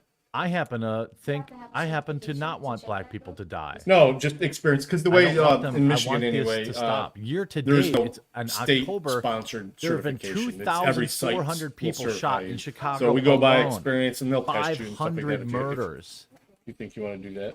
2,500 people shot, and the year's not even over. I mean, you can actually go to places to take classes for it, and they'll, In you know, one technically city. Certified by this class, but I mean, you know, every site has different type of equipment. By the way, and it's stuff like that, so 5 they to wanna make 1 sure that males getting shot. they would do it with And would you look at that? 82% of people on the receiving end of gunshot wounds are black. I'm sorry? And the other 14% are Hispanic. Okay. Black Lives Matter should be looking at this kind of stats. Yeah, that's the equivalent. 95.9% of people who were shot in Chicago were black or Hispanic. 95.9.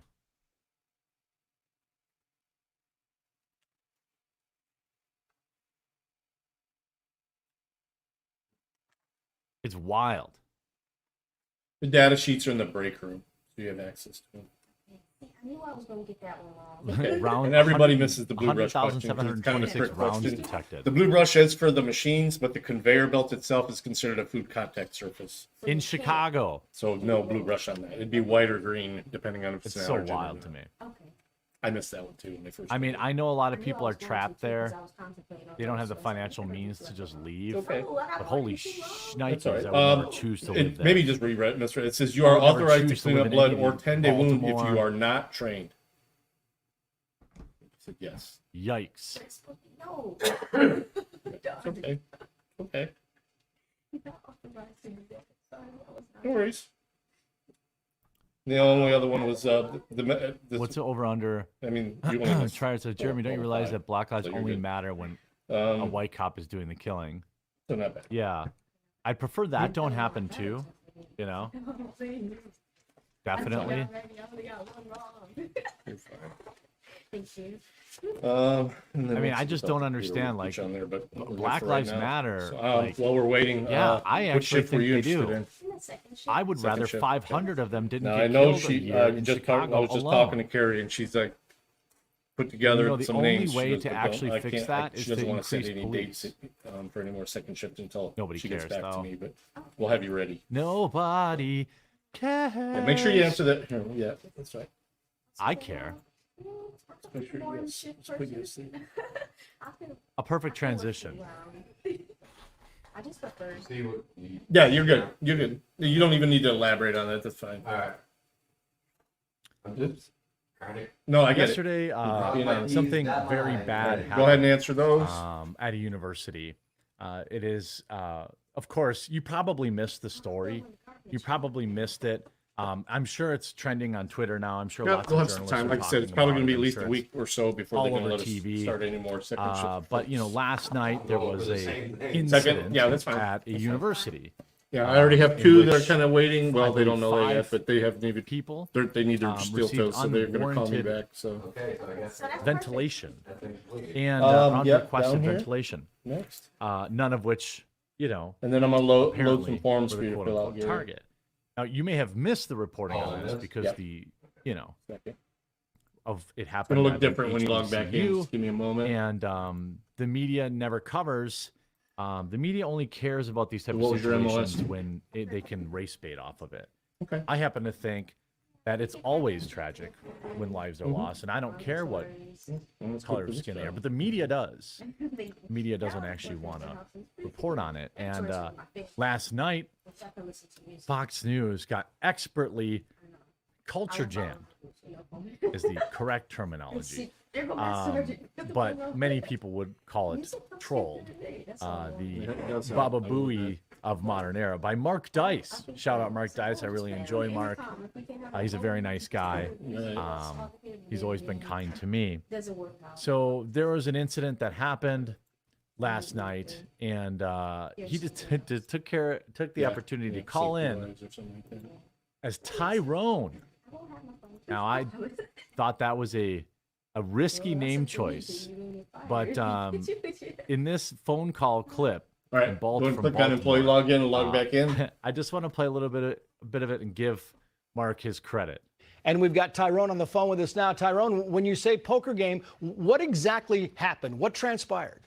So they're taking call-ins from the scene just to set it up. And Tyrone, which is really Mark Dice, called in and said that he had his friendly poker game. Him and his buddies were just at their poker game. He had said that he was at the university, right? Now, he goes by I Trey think because he's a third. Mark should have picked a different name than Tyrone. Because of my MOS. But that's kind of what makes it more funny. Doc. I was a combat medic. At first, I think he sounds pretty convincing, but then near the end, he sounds more like Mark. So e-documents. Well, first that's what we you're were going to see now. watching- We all get together every There you go. Tuesday night. Start and going we through those watch forms. Tucker Carlson's On this show one, you'll just check X. the box on the top and bottom. We all get together and watch Tucker Carlson's show on X. Right now, I mean, hey, I'm sure that black folks do watch Tucker Carlson.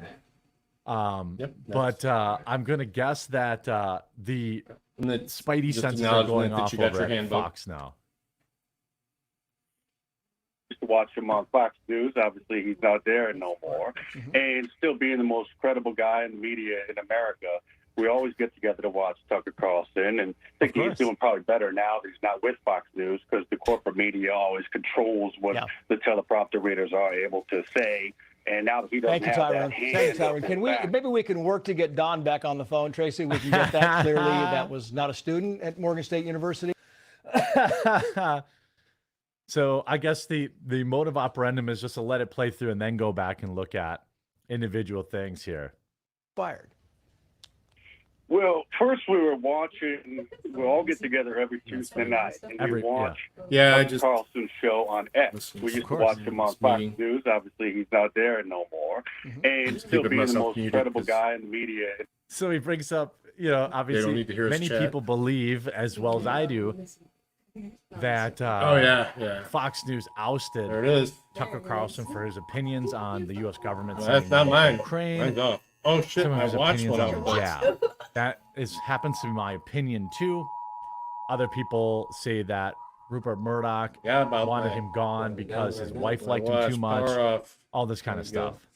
In America, we always get together to watch Tucker Carlson, and I think he's doing probably better now that he's not with Fox News because the corporate media. They did it early. They controls tricked what people. the They told teleprompter them it readers was are going to be able to 222. So I think now he's realized, okay, crap. We got don't do anything we're right getting now. Baba Booey here. to say, and now that he doesn't Thank you, have Tyrone. that, You got to put Voice slashes of between the Tyrone. Thank you, Tyrone. Can we maybe we can work? So, what Mark accurately points out here too in his tweet. Why does this tweet only have 5 likes? That can't be real. He says, "Yeah, that was me who culture jammed Fox News last night. Up here, the clowns and corporate media deserve to be exposed for the sensationalist infotainment machine and other that they names. are." You got to have something. He continues by saying, "While these type of events of any kind are terrible, it's always important to inform the public about potential danger. Cable news People always in the meeting were exploits saying the same tragedies thing. in They're order like, to "Dang, our keep phones viewers just glued went to their off." screens and fill airtime with anything available to them. They In this probably knew case, a bunch of people were going to try and turn random their caller phones off, whose so they name got and 'em. identity they didn't even bother to verify before putting them on air. Why does this tweet only have I hate 5 them in the middle of likes? the night. I don't When you get the understand. Amber Alerts in the middle of the night, oh my goodness. And they just don't stop. Maybe he deleted it and... It's I don't mind getting at the one alert, but the thing is they keep sending it over and over again. 16,000 It's likes. like, That's more like it. yeah, I got it. He writes also, many people are saying that I prank called Fox News Live If on air I last see night. that, That's not true. You know, I Chevy culture Cavalier jammed driving on them. the road. I'll It say. wasn't a prank call. Culture There's always jamming a is Chevy when you subvert Cavalier. the media in a creative way in order to use that very same I form drive of one media too, to but- critique media itself. Get it right. Does this mean I'm not getting invited to the Christmas party for Fox? I mean, he's 100% right. And, you know, I think that, okay, you know, Tucker, again, probably doing better on doing better on X than he would have on Fox, although he doesn't have a gigantic salary like he had for Fox. Pillow underneath. But you see, you know, Tucker Carlson's viewership is down, but still outpacing Fox News. In some of the more recent data, you can see Right. Fox News regained some viewers, lost it for Tucker Carlson firing. Those guys. This back in late Older people August, live longer though. Fox Tall News people gets don't live boosted as for long. Tucker Carlson exit. I just think that I don't know, maybe because your heart has to work if both you're a big sides person. probably Pump it all the way around that people whole that body, watch but Tucker also bigger, watch taller Fox. And people when, for when some reason Tucker don't live went as long to as short X people. and released his Weird. content on demand, people didn't need to make appointment television anymore for his show. So people just watch it whenever they want. So Fox News actually won in all of this. The machine won in a little way. Now, I think it's better, you know, the We got 2 more counterculture forms to also take care of, won then I got to get her on there. in the so. fact that This is the federal it W4. exposed, you So know, that people yeah, could how go you out file on their now? own Do and you claim still anyone reach besides a yourself? lot of people. There are a lot of people that have not watched Fox News since Tucker Carlson left. Okay, so you're good. You don't have to. You do see, anything. whatever the reason Right for the there, split, and Fox the News rest is suffered a just a swift worksheet decline that in doesn't ratings change anything. without its primetime standby, Tucker Carlson tonight. And then With the viewership of the popular you said 8 p.m. 0 Eastern time Yeah, slot dropping that's around state, 50% in the so first 2 weeks. there, and then The company initially featured a rotating selection of guest All right, hosts for the time slot wait, birthday, before what's ultimately birthday? settling on Jesse Waters as a permanent host for 8 p.m. program, Jesse Waters Primetime. On one particular evening the time slot drew only around 90,000 viewers and was bested by MSNBC. there. All right, let's just In a have a press seat at release the provided to Newsweek computer. on Sunday, Fox posted that Primetime had seen a 50% increase in Have you done viewership anything over the last online month. yet with us? So I Okay, would say it's I should still have asked him down that, so. 25%. It's still All right, there down you go. significantly. All right. Fox News Channel's Primetime. You is said up you wanted to do 26% Cash App in as viewers well? And No. 47% No, you want to in pay the card? target demo. No, I got a bank. Okay, you good? Sure. But I'll send you the email. I mean, Yep, I think yep. Fox News. There send you the email there then with- are with- other with the alternatives form for you to fill out out. there. Right. Because I used to have I a think picture of it that down here. You But have I what don't know OAN, where I and then did you with have that. Newsmax. I did have a resume and all that I too, think but I that was like, there's I ain't room gonna for go through all more that. mainstream said you- centrist. You said you were looking for second shift as well? television out there. You know, I don't really. I'll let you enjoy know as most soon of as the people on I'm gonna Fox send you that News, to be email. honest with Once you do fill it out and send it I back, don't just let find me them know and that I'll check to make sure it went through fine. And what All Mark right? Dice All right. expertly Yeah, just pointed out easiest way to here get in touch with me is just is that text the office number. since the Okay. beginning All of the right. Yeah, the 24-hour one news I've cycle, Yep. that was If really I the could beginning just- of the can I end just for text it mainstream back? media. Yeah, that's fine. When you I'll, had I'll like just send you a picture of it. I'll Perfect. 9 o'clock Take a news. picture of 10 it o'clock or news. screenshot You or whatever had you 1 hour need. to get Send it everything over. in. Only the most Yep. important stuff could make the cut. All right, I'll let you know as soon as she gives us the Now, go ahead. With a 24-hour news cycle, all they do is just fearmonger, Hey, Charles. fearmonger. Make sure that you tune in, Your watch leg our hurts live now? death counter for the COOF. Don't leave. Don't leave. There's different people. There's terrible things that could happen to you. What thing in your refrigerator could end your life? Stay tuned. We're going to tell you at an unspecified time. All this kind of stuff, I think, leads to them sensationalizing very, very mundane stories, and then overinflating even the. You can make this anything you like want, a- but typically a we ever have to mildly reset it. Like I was telling him, bad it's just story. first name dot last name. But if you They'll want to make mock up whatever, like, as long as "It's you're the going to remember worst it, that's thing all I that's care ever about. happened, because Yeah. they literally have to stay at 11 all the time. I think Fox, You can use whatever you like. MSNBC, CNN, regardless of who they say they work for, quote unquote, right? Whatever side they're on, they're kind of on the same side. I've become, like people talk about the uniparty. That's kind of how it is with these news people. I mean, Fox News never liked Trump, right? They still, they covered him favorably because it was a ratings boost, but they didn't like Trump, just like they didn't like Tucker. So the second they had a chance, they got rid of them. And, I think that's a poignant observation done in a trolling fashion. So shout out Mark Dice. If you don't already watch him on YouTube or follow him on Twitter, definitely do that. He's always, his videos are a daily watch for me. And I love when people expose mainstream media. They're all basically working for the same goal, and that's to divide and keep you afraid and, enrich themselves while doing it. Just look at the salaries of these news readers. Even Tucker Carlson, what was he making, like $40 million a year? There's a lot of money in keeping you afraid and separate. If you're enjoying the video, by the way, make sure you follow or subscribe down below.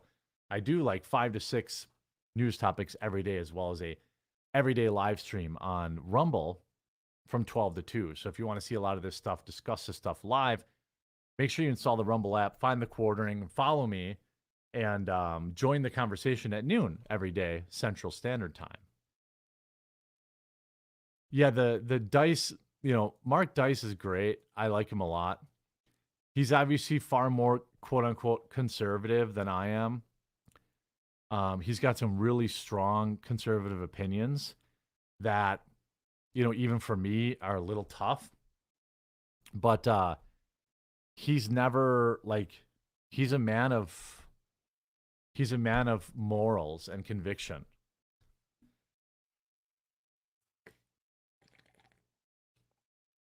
He is who he is and he sticks by it.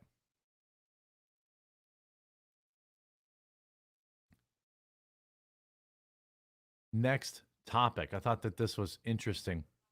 Oh, yeah, we're going to skip this Did you part. see, by the way, this is a pretty we big don't even deal. need to do that.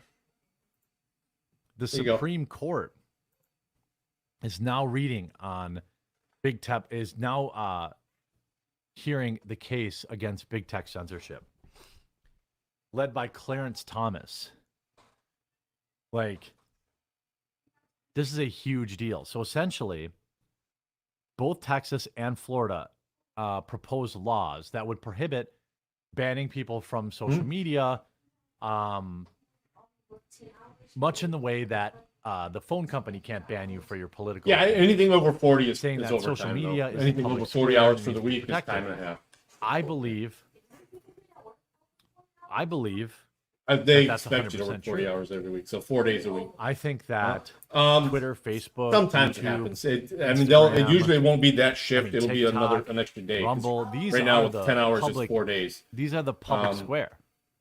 They may say, hey, you know what? There We is need no- to get some stuff done on the shift. Can you To come me, in? it's like right now, it's I couldn't everything's even hear voluntary an for argument. overtime. So I couldn't even hear an They'll- argument they'll just against ask it for because it's just volunteers. so absurd to disagree with that. Now, what's interesting is, so they both passed it. One passed, one got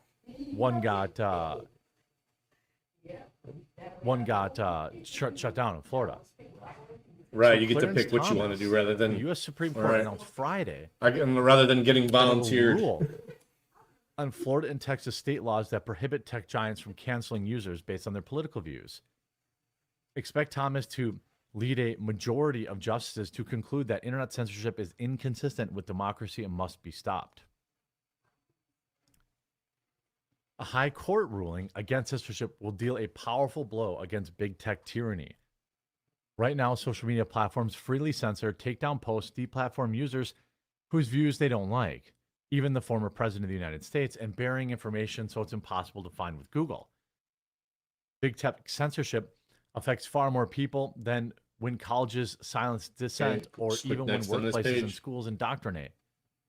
There you Texas's go. anti-censorship law is designed to protect the public against the loss of freedom.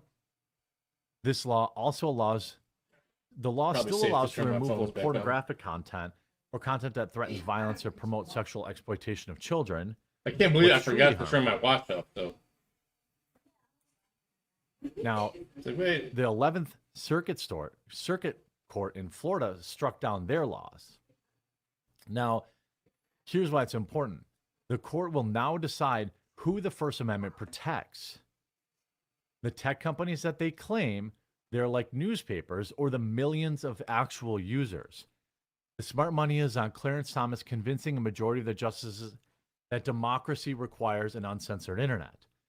In a 2021 concurring opinion, Thomas suggested a role for Congress to provide a legislative fix, including changing Section 230 of the Communications Decency Act. But Congress is unlikely to act as long as Democrats control either house. Most Democrats in Congress are rooting for more censorship. They've become the anti-free speech party. Senator Chris Coons told tech executives during a 2020 Senate hearing that he wants them to, quote, censor climate denialism. Senator Richard Blumenthal, Democrat, urged them to do more, quote, modification and eliminate, quote, disinformation in future elections. Content modification is a euphemism for silencing opposition. In short, rigging elections. Disinformation, don't be fooled by that word. Justice Oliver Wendell Holmes explained that the best way to test truth in any statement is to see if it survives in the marketplace of ideas.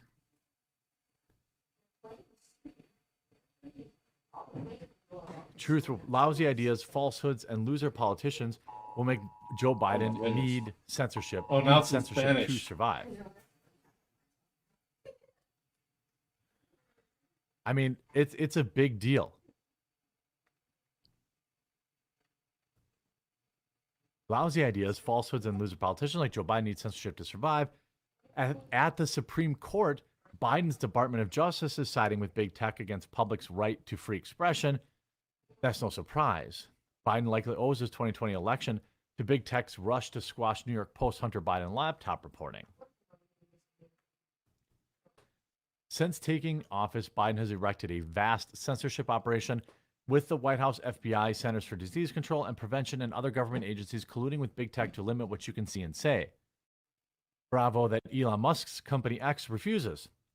New York Post, that is actually incorrect.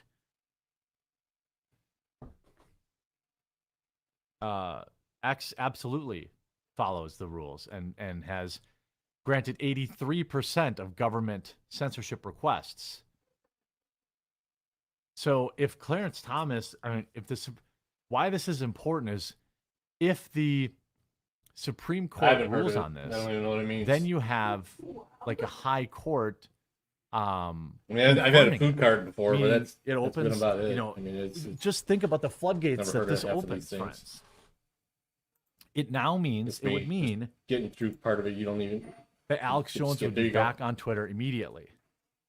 It would mean that Alex Jones is back on YouTube immediately. It would mean that everybody who's been banned for their ideas, unless they were calling for violence, they would be back on social media immediately. It would be illegal to ban them. Think about that. Yep, she's almost done. Filling out the last forms. Oh no, actually, just doing the application part. And then kind of a big deal, right? Oh. Kind of a big deal. If you get, you know, and essentially it also would open them to insulation against advertiser boycotts. Here's how that works.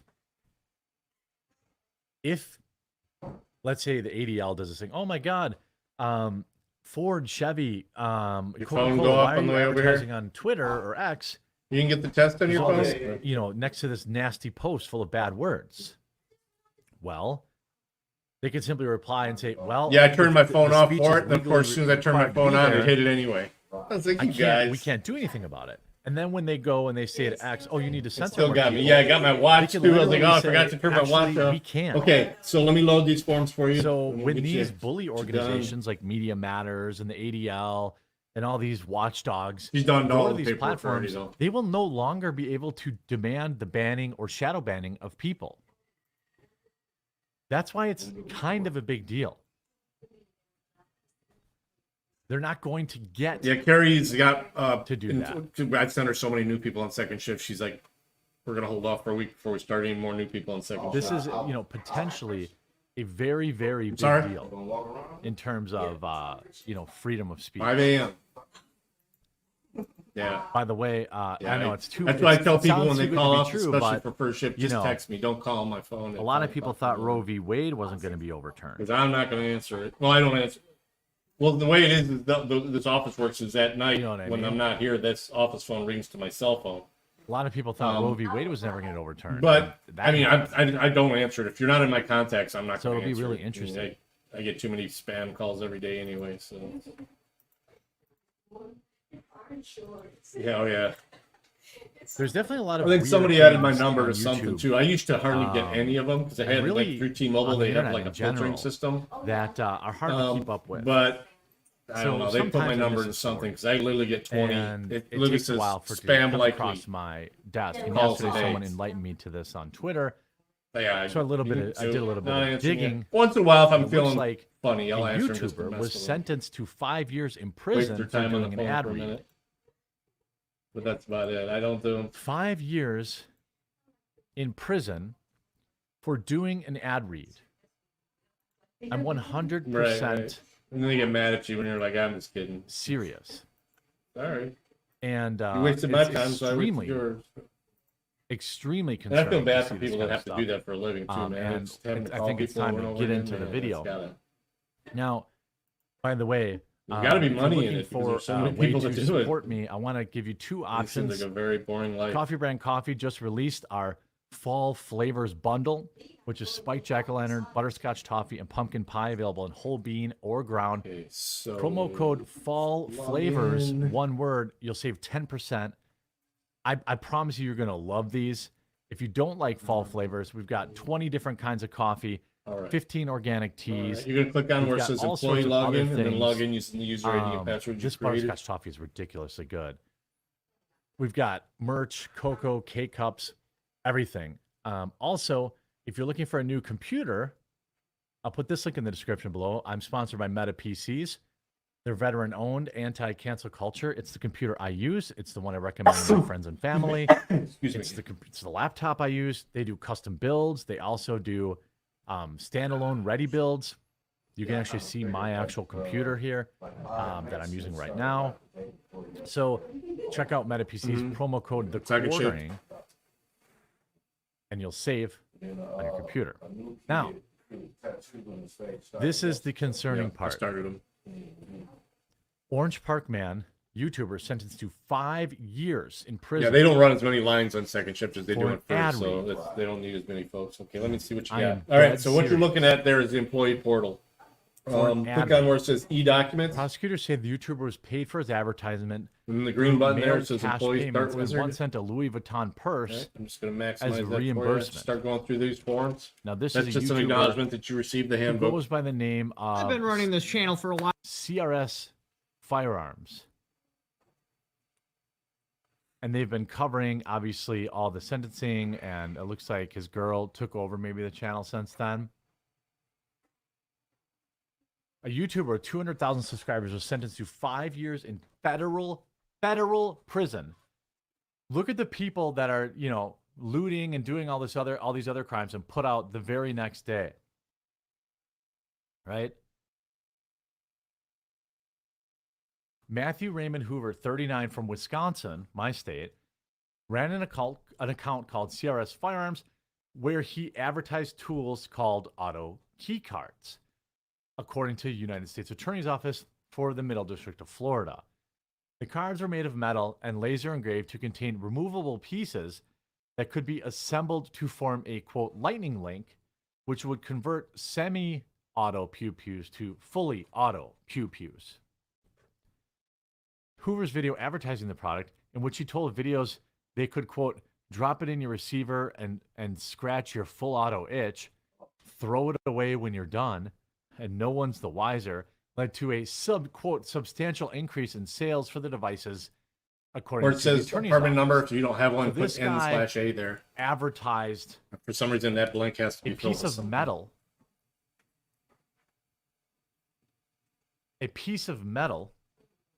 And got 5 years in federal prison. Thank you. I mean, ad reads are tough as YouTuber. Even I did. That's why I advertised, like, Meta PCs, okay. Promo code the quartering.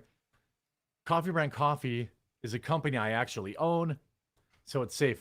I need to expand that network to stay ahead of it. I mean, heck, even I did an ad read for a company that I guess I didn't know at the time. They just sold books as far as I looked.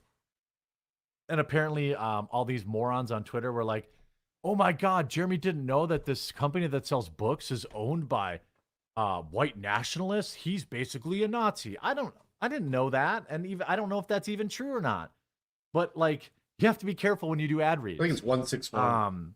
You know, I just thought they sold books, which is right. I thought what they did.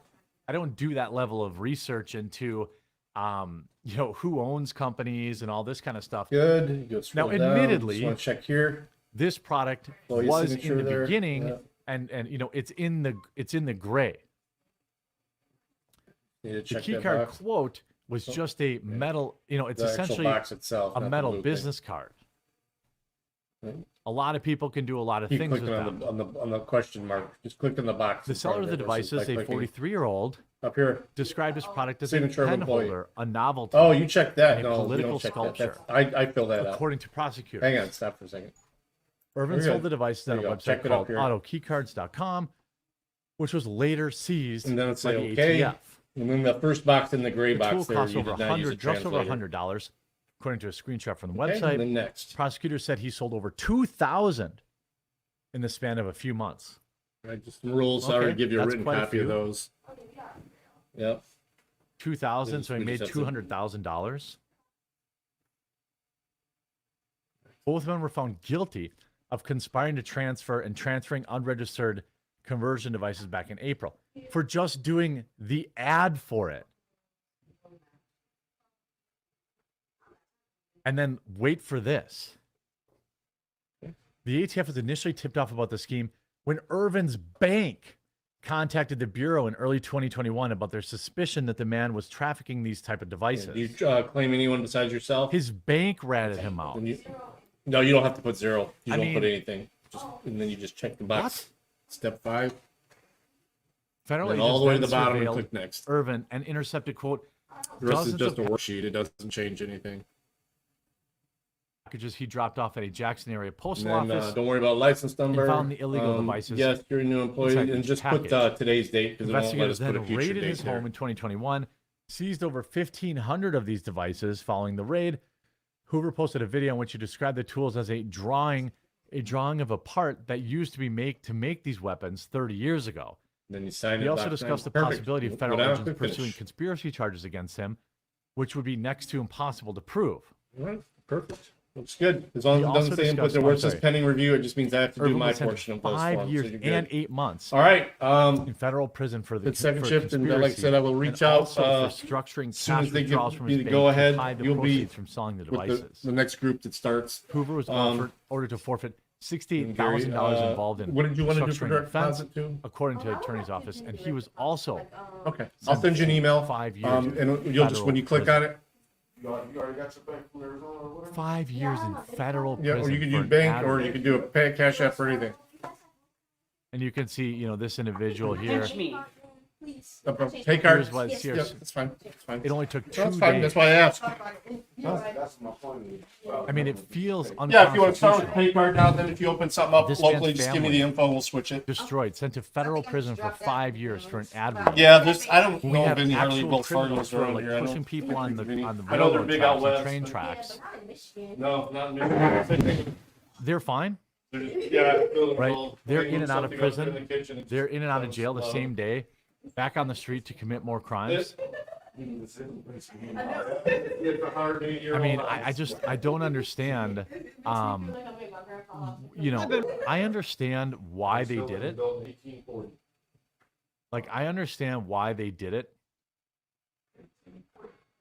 But what's interesting is, like, this is their big concern. This is a full-size base. This is their big People concern. in the 1840s were not as tall as That, by the way, a part that anybody could create, right? A part that anyone could create for their stuff. I mean, I don't want to talk about it too specifically. I'm not sure why you would think, here's the facts, I guess you could say, to be totally fair. Any questions?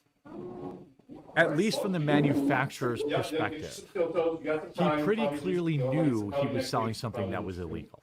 He pretty clearly knew that he was taking advantage of some sort of loophole. I don't agree. I think people should be able to do whatever they want with their weapons. That's what the Second Amendment's for. But I think, you know, if you talk about the guy who was advertising it, I mean, unless he knew it was illegal, I know ignorance is not does not get you out of it.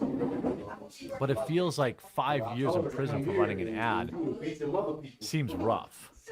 And, you know, I think that ultimately it's scary. And people can, by the way, people can 3D print stuff. People can do all this kind of stuff. Dirty. Anyway, your bias is showing. You know, this whole stuff. I mean, a lot of people were saying, you know, by the letter of the law, this type of thing was not illegal, but it didn't stop them from charging him and putting him in federal prison for 5 years.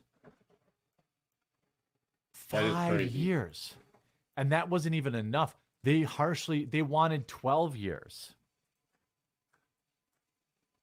Prosecutors strongly objected, noting that the guidelines recommended harsher sentences when crimes involve more customers. They wanted a recommendation of 10 to 12 years. Bias. You're biased. Irvin's attorney, Alex King, had tried to argue that the increased sentences for more which is okay. Relevant. I'm just giving you to shit. The count of auto key cards, because if 1,000 were shown auto key card strips, he said 1,000 people would tell you that it's not actually a pew pew. Except the 12 jurors who found Irvin guilty, the judge responded. I mean, this is nuts. You take into account what they're doing to the J6 people. You take into account everything that's happened with treating American citizens like political prisoners, the two-tier justice system.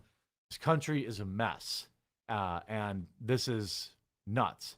This says selling auto key cards was a bad idea. It was a terrible idea, but I'm not convinced it reflects their true character, she said. The judge said that her sentence would meet legal requirements and not make a sentence longer than necessary, would also be punishing enough in order to deter other people from trying the same thing. If 5 years in federal prison isn't going to deter someone, I'm really challenged to believe that 7 to 10 years would. I mean, 5 years. It's nuts. It's a scary time. Not even really breaking a law. Definitely going to have to be a little more careful about what ad reads I accept, too. Yikes. You know, for people spurring, I know he can drone on. Usually I have it on faster because he talks so slow. I would say that it is because you can't. Push 2 hours here. I mean, what are the laws on buying fully automatic weapons? I'm not saying I agree with it.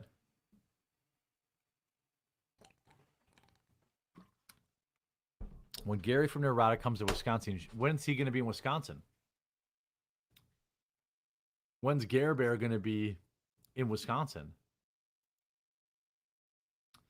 Elijah, find a different word. I appreciate your support, but please find a different word. You might not have been here yesterday, but there are very few things I can't have in the chat. With today's video, fire your thumbnails guy. Wait, what? You didn't even see today's video. You mean for the live stream?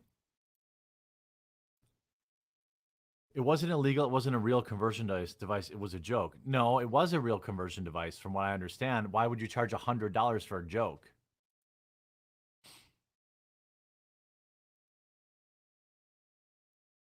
Uh-oh, Kevin Spacey. Oh, today's thumbnail was creepy. Oh, okay. Well, it is October. So how many people's phones went off? It was a non-functional image on metal that the ATF wasn't even able to get to work the way they painted it. Interesting.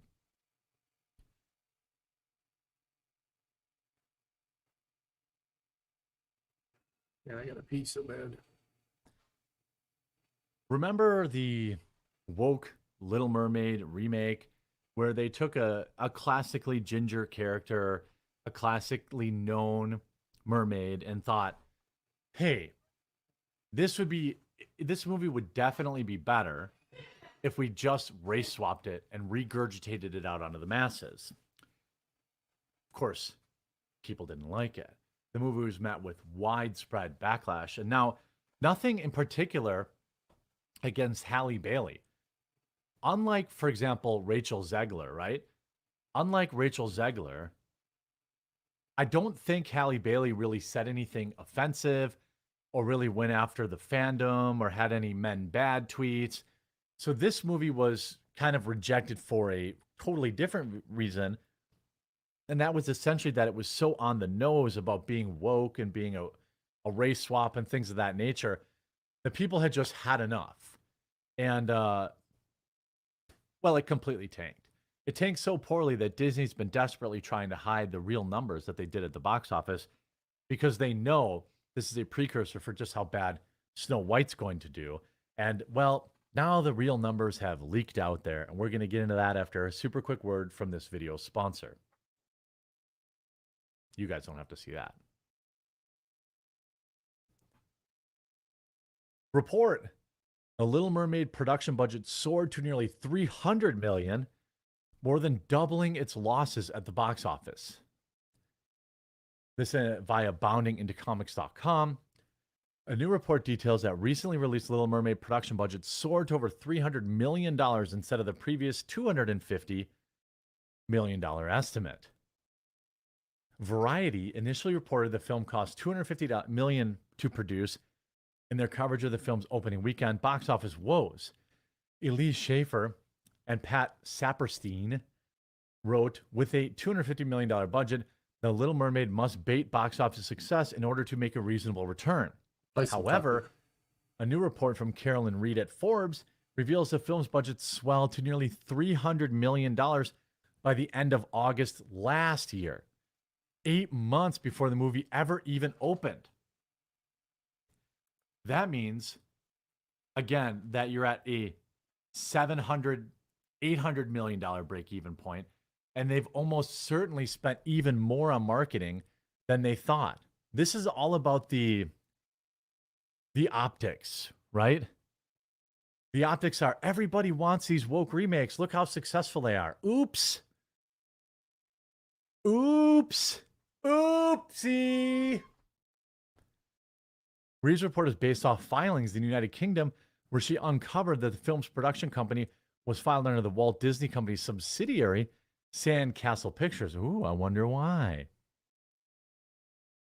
Those filings also show that Disney did not receive a rough $46.6 million, or that they did receive $46 million tax rebate, which converts to $56 million. That means the net budget would decline to $240.2 million. However, that net estimate might actually be low, given their calculations appear not to factor in any kind of currency exchange or inflation, given the cost of Little Mermaid's production go back to 2019. On top of that, it's possible another report is also coming along, adding additional costs, given the last report from August was from August 2022. And the film didn't even arrive in theaters till May 2023.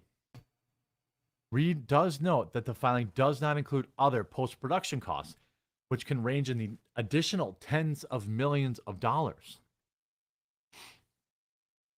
Tens of millions more on top of that, on top of yet costs that are not yet reported.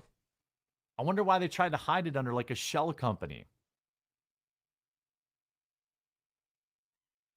Nevertheless, if you use Reed's rough estimate of the production budget, clocking in at $297 million after converting from 243 million pounds, the film's losses more than double what many estimates had for the film using the $250 million estimate. According to the numbers, Little Mermaid only made $569 million worldwide, with $298 million coming from North America and $270.9 million coming from various international markets. Using the $250 million production budget, the film needs to gross at least $625 million just to break even. Obviously, the film did not do that, and thus the estimates of its losses came in just shy of 60 million. However, if you adjust the production budget to the new 297 million, the number provided by the UK government, the break-even point moves to 742 million. Thus, the losses have also increased to $127 million they lost. That's using a conservative factor of 2.5x the film's production budget. Star Trek actor and film producer Simon Pegg previously indicated I don't think that it's Star Trek because film she's needs to black. make She's 3 black. times Dirty. their I think budget in order to break even. that's the point. I He think said, your quote, "The bias fact is Star Wars movies showing don't make again. Marvel money. They make maybe 500 million. It's because everything has to have that now. Everything, especially from Disney, everything has to be diverse. It can't be, okay, this is, the way it was written. This is the way it's been. We're going to remake it, but no, we're going to fix it. That's all. I truly believe that's where he's coming from. Million at most. And to make one now on the scale they've set themselves is 200 million. Everything. You got to have a gay, you got to have a black, to make a profit. If one agrees that it needs to be 3 times the production budget, The Little Mermaid needed to gross at least 891 million. Its losses would come in at 180 million. Now that's without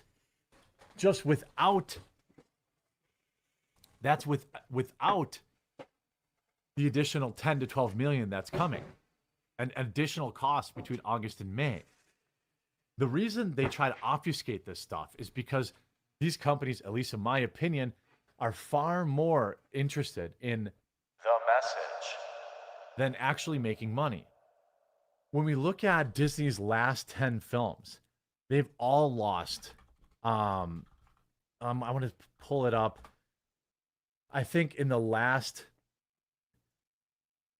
Disney's, the biggest loss of the summer of 2023. I mean, you look at all these. Here's like the woke. Indie. Indie is now a strong independent woman. Look at this. Disney is the big box office loser of 2023, examining its $900 million worth of box office disappointments. Now we know that's closer to $1 billion. They've lost $1 billion on in their summer movies. $1 billion. Leave a like on this video if you think that's hilarious and awesome. Remember, Disney's trend of making live-action remakes and animated classics has seriously paid off in recent years, with movies like Maleficent, Cinderella, and The Jungle Book being incredibly profitable. Beauty and the Beast, Aladdin, and The Lion King each broke $1 billion at the box office. No, I get it. With the latter being the highest-grossing animated movie of all time. I could say my views are more conservative. These remakes have started to sour.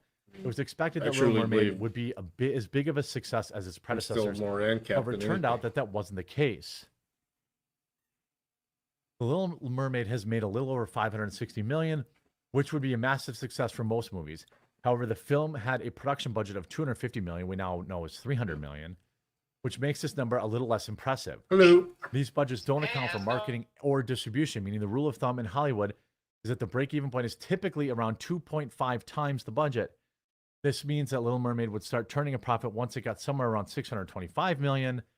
So not only did it not make $1 billion, it actually bombed so hard it lost millions.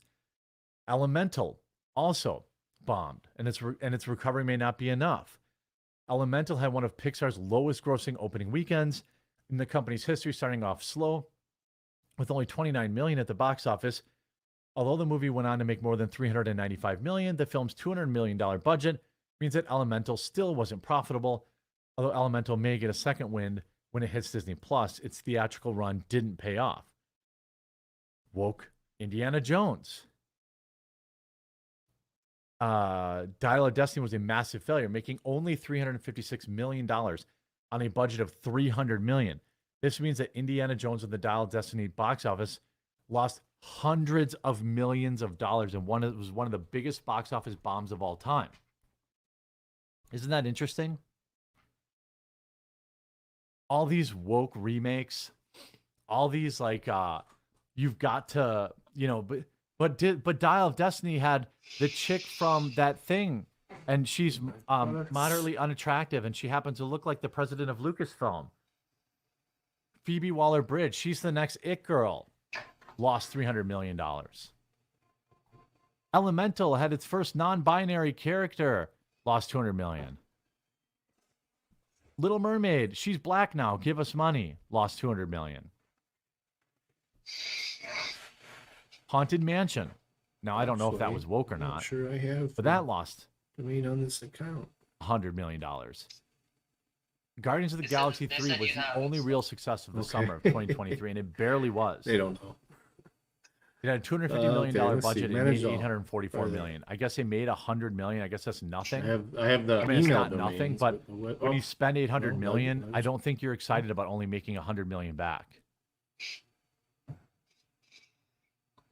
I mean, Disney sinks $300 million into over-budget Little Mermaid movie.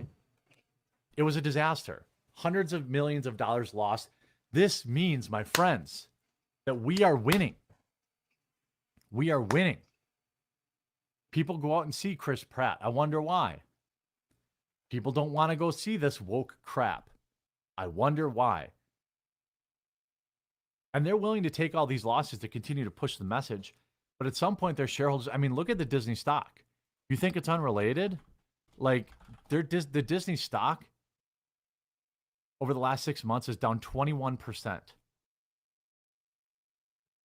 I mean, like, it's down 23% in the last year and 35% over the last 5 years. I wonder why. We're winning. I'm sure of it.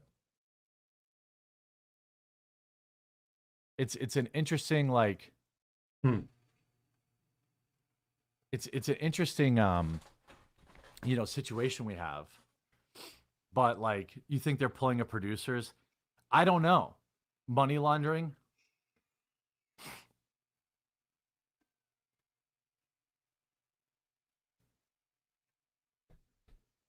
Pac-Man, anything Disney touches turns to crap. Canceled my Disney Plus a month ago. Won't support it. Yeah, and I bet you haven't even noticed. You know? I bet you haven't even noticed.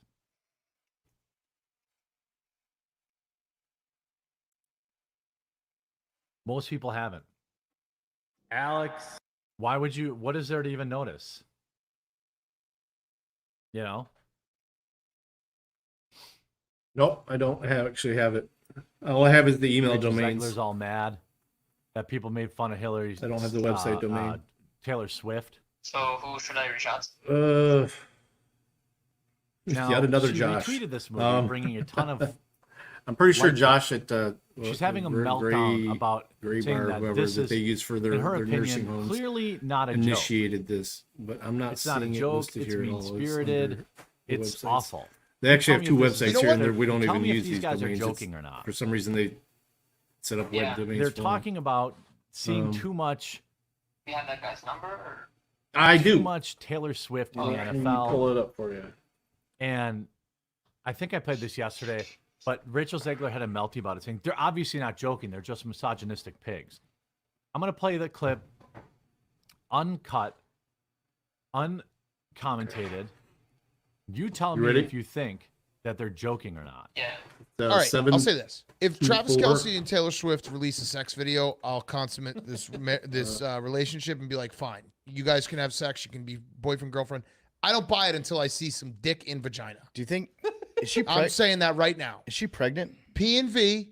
I haven't seen her drinking at these games. I saw her drinking some was juice. drinking. No, P&V, she was otherwise it's drinking- not really. drinking some juice. Should we demand it? I want to see. I want to see P&V. I want to see insertion. I want to see P and A.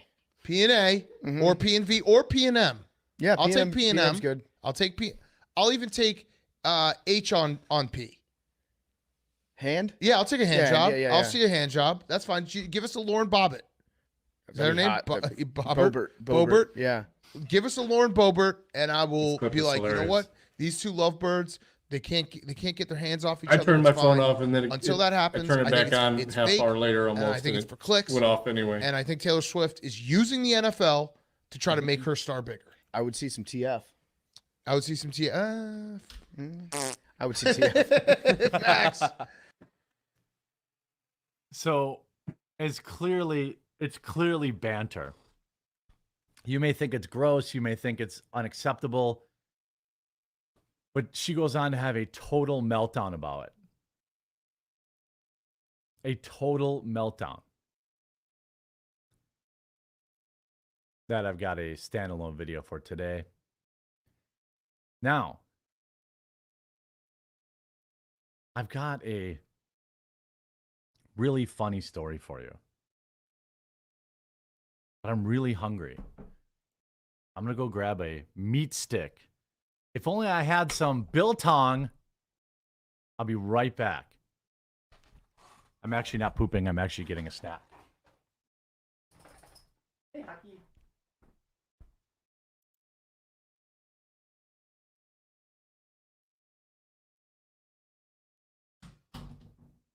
Hello? Hey, sorry, I forgot to ask one. What was that? Funny. For some reason I misunderstood. I thought you owned the domain, but actually they told me that you own the Google My Business. Oh, yeah. So for Weapons Recovery, there's 3 of them. There's one for Cleveland and one for Ohio, and then there's one for Pennsylvania, Pittsburgh. So do you have that GMB?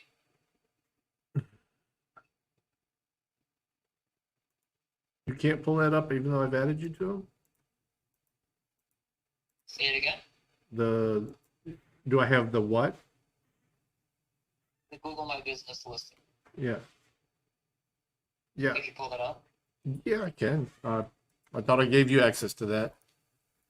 I got access to Cleveland and the Great Springs, and I didn't get access to Pittsburgh. Okay.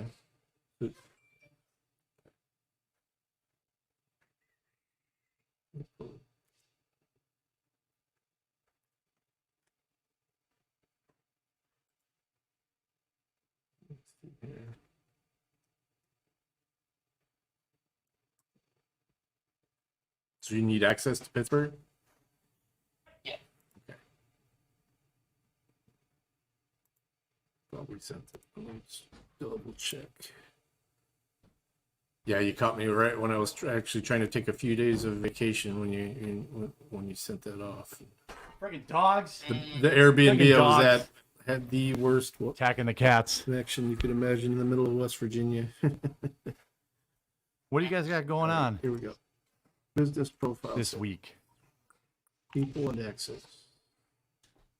Oh, this is pending, so maybe you didn't get it. I'll just cancel this and resend it.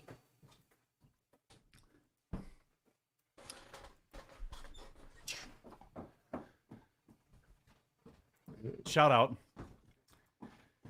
Hey, kids. Oh shit. Fucking Ruby. Ah! Ah! You're jumping on me. Come here, Ruby.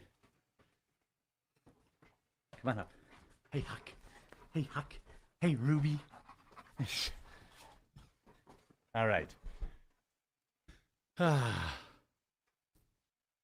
Huck-a-papa, Ruby-dooby. I brought Ruby upstairs. Yeah, right now. And then the cat's feeder went off at the same time. So the cats were all running out. And she I was haven't running said out. it yet. And well, it didn't go well. Sorry, I've like got 30 tabs open on my stuff. I'm working with so many things right Heat wave. Doggy cam. now. Invite. All right, this is invalid email. Huh. No. How Uh, do you spell it? Go get her, Huck. Go get your stinky sister. Oh, How do you spell my when I copied it, I had a space in front of it. Boom. There it goes. Invite has been sent. Shout out King of Your Biltong. Gmail, right? Good afternoon from Anton's in Roanoke, Texas. Haha, I was just typing this, sir. Get your Biltong with free shipping using code THEQ on landofbiltong.com and antonusa.com. Have a great day, everybody. Yeah, check it out. Strong channel supporter. I'm definitely going to order some product. I feel like I've been dragging my feet on that. All right.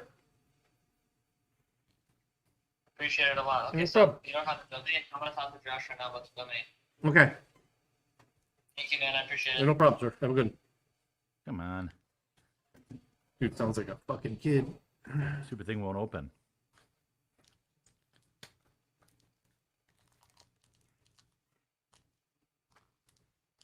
7 minutes before emergency broadcast. Turn off all devices.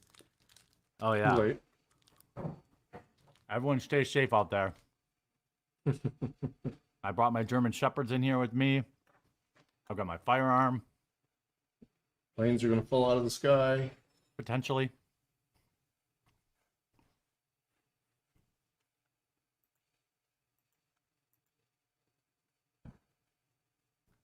Load up your weapons. Feet are always in play. It's time.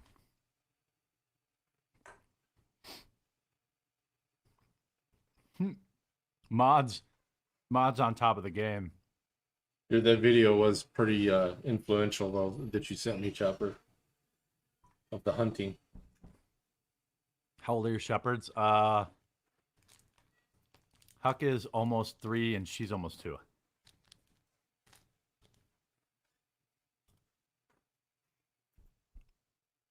I wanted to record this next segment, but then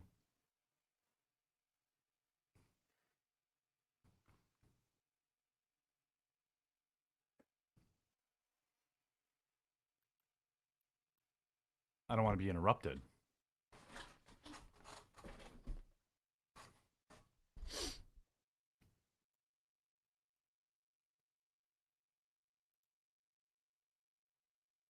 The purge will commence. Yep.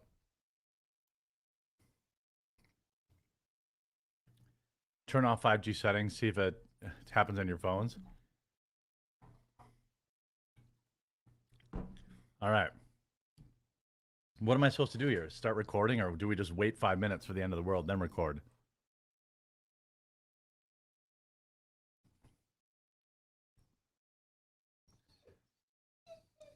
I know, Ruby.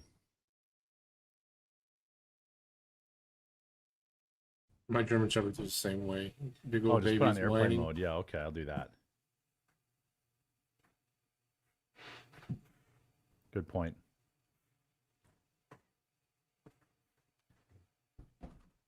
By the way, today's a good day if you haven't yet. Check out coffeebrandcoffee.com. It's my coffee company. We roast our own beans. Hang in there, brother. We fulfill our own orders. We're not some drop shipping organization. Promo code Fall Flavors gets you 10% off today. And I just put together a bundle for all you bundlers out there of all 3 of our delicious fall flavors. Fall Flavors bundle. It does not ship to the EU yet. Tim Pool invented selling coffee. I heard that. I would appreciate it if you check it out. If nothing else, check out our reviews. If you've ever wondered why it's taken you so long to figure out what's happening now in American politics, don't blame yourself. It's not your fault. It's hard for most Americans to comprehend the total dishonesty of American liberalism. Virtually nothing the liberal says is true. And the lies are not ordinary lies. The lies are so brazen, so aggressive and unending that it's difficult for a normal person to understand what's happening. 30 years ago, for example, liberals began to lecture us, softly at first and then in an increasingly high volume, about tolerance. How could you have known then that they planned, in fact, to usher in the most intolerant age in American history? They've done that now, but few people saw it coming. We shouldn't make the same mistake again. Liberals are now telling us they plan to protect American democracy, and that's the clearest possible sign that they intend to end it. 13 months from this week, the United States will hold a national election. In a democracy, citizens can vote for the candidate of their choice. That's not just a feature, it's the defining fact of the electoral system. The people rule. They can send anyone they want to Washington because they're in charge. But this year, in the name of protecting democracy, liberals have decided to strip Donald Trump's name from the ballot in states across the country. Trump is the front runner in the presidential race. He's currently beating Joe Biden in the polls. Yet liberals have decided that you should not be allowed to elect him president. That's not democracy. It's the opposite. It's totalitarianism. Just this morning, Donald Trump appeared in court in New York in a civil case brought by the state's attorney general that was designed explicitly to keep him out of the White House. That case is part of a larger legal barrage against Trump that so far includes a total of 91 felony counts, every one of them politically motivated. But today's civil case is especially absurd. In fact, it's hard to overstate its ridiculousness. In sum, Trump stands accused of inflating the value of collateral used to secure loans that he has already paid back with interest. In other words, there is no injured party in this case. The biggest banks in the world assessed the risk and they made a profit, as they almost always do. Not a single person was defrauded. For this non-crime, Trump and his children are in the process of losing their homes and their businesses. Here's MSNBC's live coverage of the hearing today. And as you watch, pay special attention to the judge in the case, Arthur Engoron. And there you see President Trump, the former president, I should say, next to his attorney, and that's Chris Kise, who we expect to make the opening statements here. And then this, Judge Engoron, I guess, is Judge Engoron. There he is, the judge, mugging like he's on stage in a middle school play, grinning, preening for the camera. Arthur Engoron is thrilled to be on MSNBC. It's nauseating. This is not a legal proceeding. This is a grotesque parody of the system that our forefathers created, the fairest in the world, that in the years since has been seized by power worshipers like Arthur Engoron. This is a dangerous moment.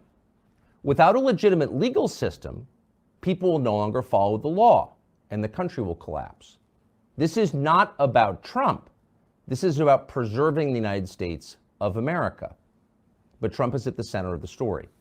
And so today, for an overview of what exactly the strategy to prevent Trump from running for president and to end our current system, we turn to Victor Davis Hanson, who joins us now. Professor, thank you very much for joining us. Thank you for having me, Tucker. Before we get into the details of the legal assault on Trump, which in my view isn't really about Trump, tell us what you think is at stake here. What's the overview?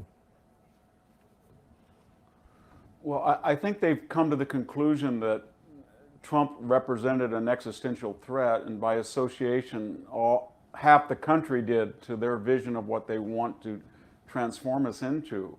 And so they feel that any means necessary are justified by their noble spiritual ends.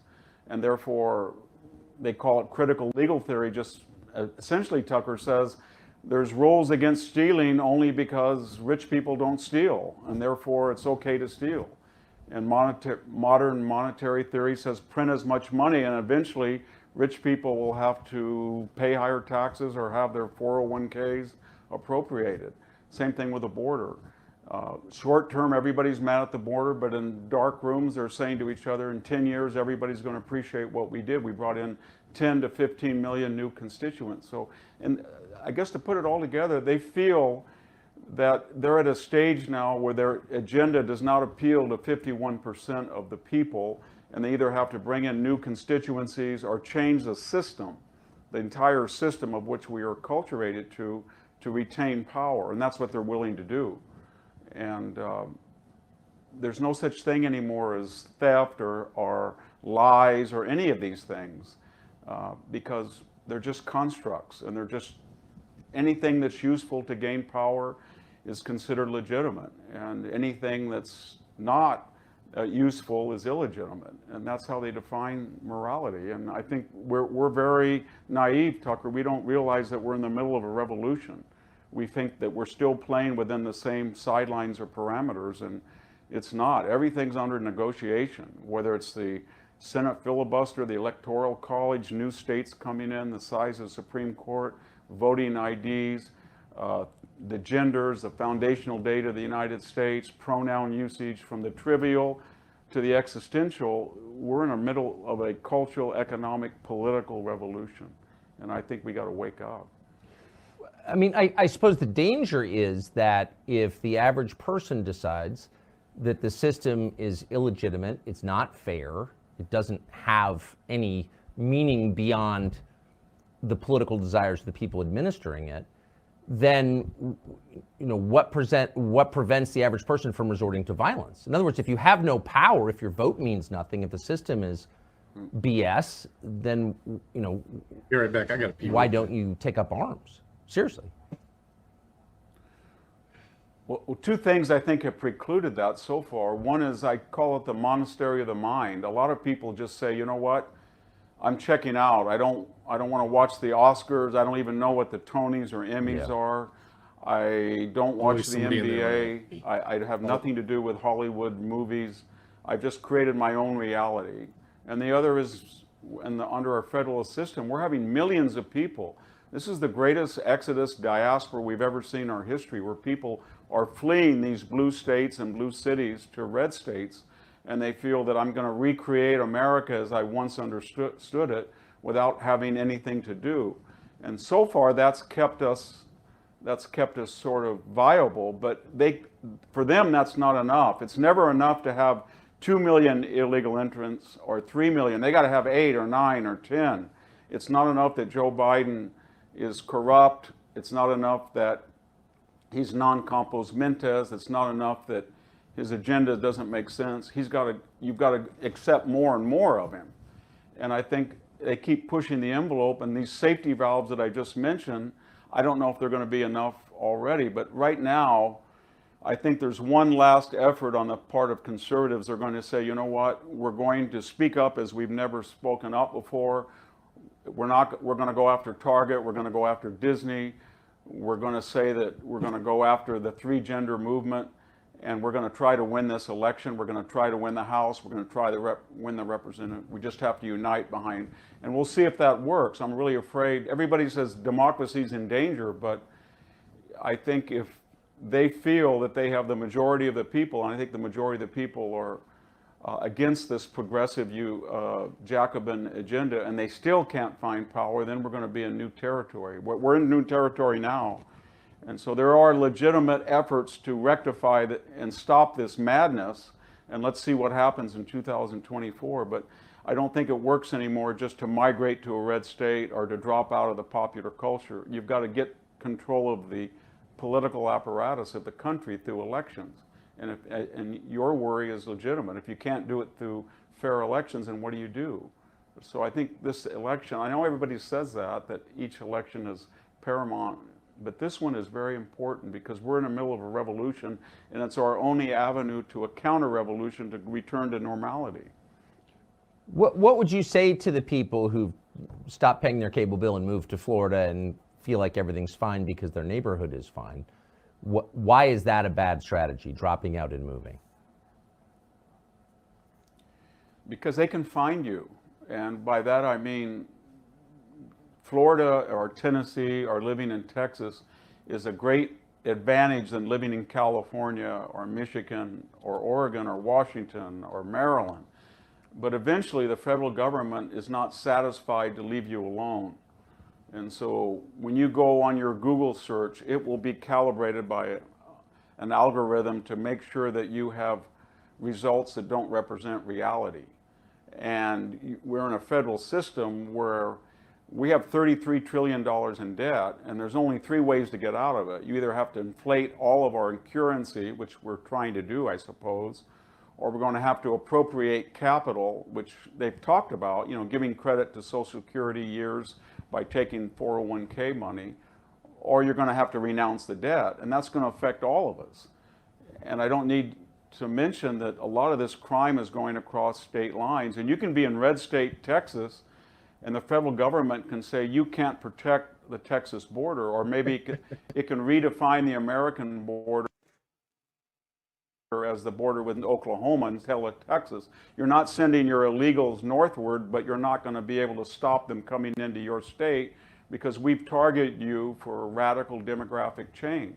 So it's a stopgap sanctuary, but it shouldn't lull us into the idea that it's a solution. The solution is to take back the Congress, to ensure the Supreme Court is a traditional Supreme Court, and to win the presidency. But unfortunately, the Republican Party, which we all look to, I don't look to it very much anymore, has lost 7 out of the last 8 popular votes, hasn't won 51% since George H.W. Bush did it by bringing in Lee Atwater in 1988. And then we decided we don't want to ever win that way again. It was too ugly, they thought.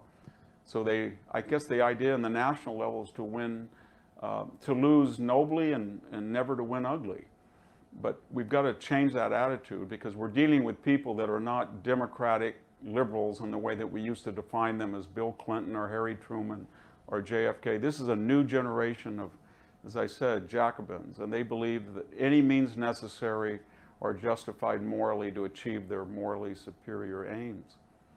What happens if Democrats win the presidency in 2024? If they win the presidency, that means they'll keep the Senate and they'll probably take back the House. And then I would expect that we would see another 10 or 15 million illegal immigrants come across the border, and there would be efforts to confine those immigrants from going to northern cities. They would stop them somehow. I would assume that we would probably have advisors in Ukraine, and that would be charitable. I think people really do want to intervene in Ukraine with U.S. manpower. I would assume that what we see in the big cities crime-wise would extend, but it would also extend in the civil sphere as we see with Donald Trump. That lawsuit that you mentioned is very important, Tucker, because it shows you that critical legal theory is not happy just to let people ransack, smash and grab, carjacking without consequences. They really do want to go after private capital in the civil sector, and they will start filing lawsuits as you wouldn't believe. And I think we'd also would expect that the FBI, the CIA, the DOJ would have a referendum. I guess they would think the election was a referendum on them, and they're free to do what they have been doing, but at an accelerated rate. So I think it would be a disaster. And I think racial relations would get a lot worse as well. You know, they're getting bad now once we gave up the idea of ecumenicalism and turned to racial essentialism is what the Democratic Party has forced down everybody's throat. So it's going to be scary if they win, because that means they'll probably take the House and the Congress, the entire Congress, and there won't be any redress of grievances. I don't see it. But I don't think they will, because they don't have any popular support. Every single one of Joe Biden's issues, economy, crime, energy, foreign policy, the border, he's polling 30 or 40%. And the only way they're retaining power is through the legal system and the administrative state and our institutions, media, entertainment, sports, education, K through 12, universities. It ain't gonna matter. It's kind of an artificial way of getting power without popular consent. That's why I think you were right on when you said they don't believe in democracy. Perfect time to no longer become a voter, because I don't believe in the system anymore anyway. Democracy is a flawed idea, because it doesn't any longer ensure the result that they have to have. Like good Bolsheviks or good Jacobins, they eventually always turn on elections. They don't want them. And so we'll see. It's going to be a very explosive. I hope everybody can keep their head, because I think the next 12 to 18 months are going to be the most explosive in our history since the Great Depression. Do you think Trump is leading now? What do you think would happen if 11 months from now Trump were still leading? Yeah, well, we're uncharted. We have no idea about this election, Tucker, because first of all, we've never had a president running against an ex-president, number one. Number two, we've never had an incumbent president that is utterly corrupt, like Joe Biden, and has lost all of his, or most of his cognitive facilities, and is very unpopular. And yet we've never had a challenger who has been the victim of lawfare and is facing 91 indictments. And every time people say they wouldn't dare do this. Fani Willis wouldn't dare. Letitia James is just an absurd prosecutor. She wouldn't dare. Alvin Bragg is a buffoon. He wouldn't dare. Jack Smith is a partisan. Every time people say that, they do. And so I don't know if there's a strategy to keep Donald Trump either out of a gag order or out of confinement at Mar-a-Lago or out of jail. So, you can see where we're headed to, where Joe Biden isn't really a viable president anymore. He's a construct. He's being used by the hard left, by the Obamas and the Elizabeth Warren, Bernie Sanders squad wing of the Democratic Party.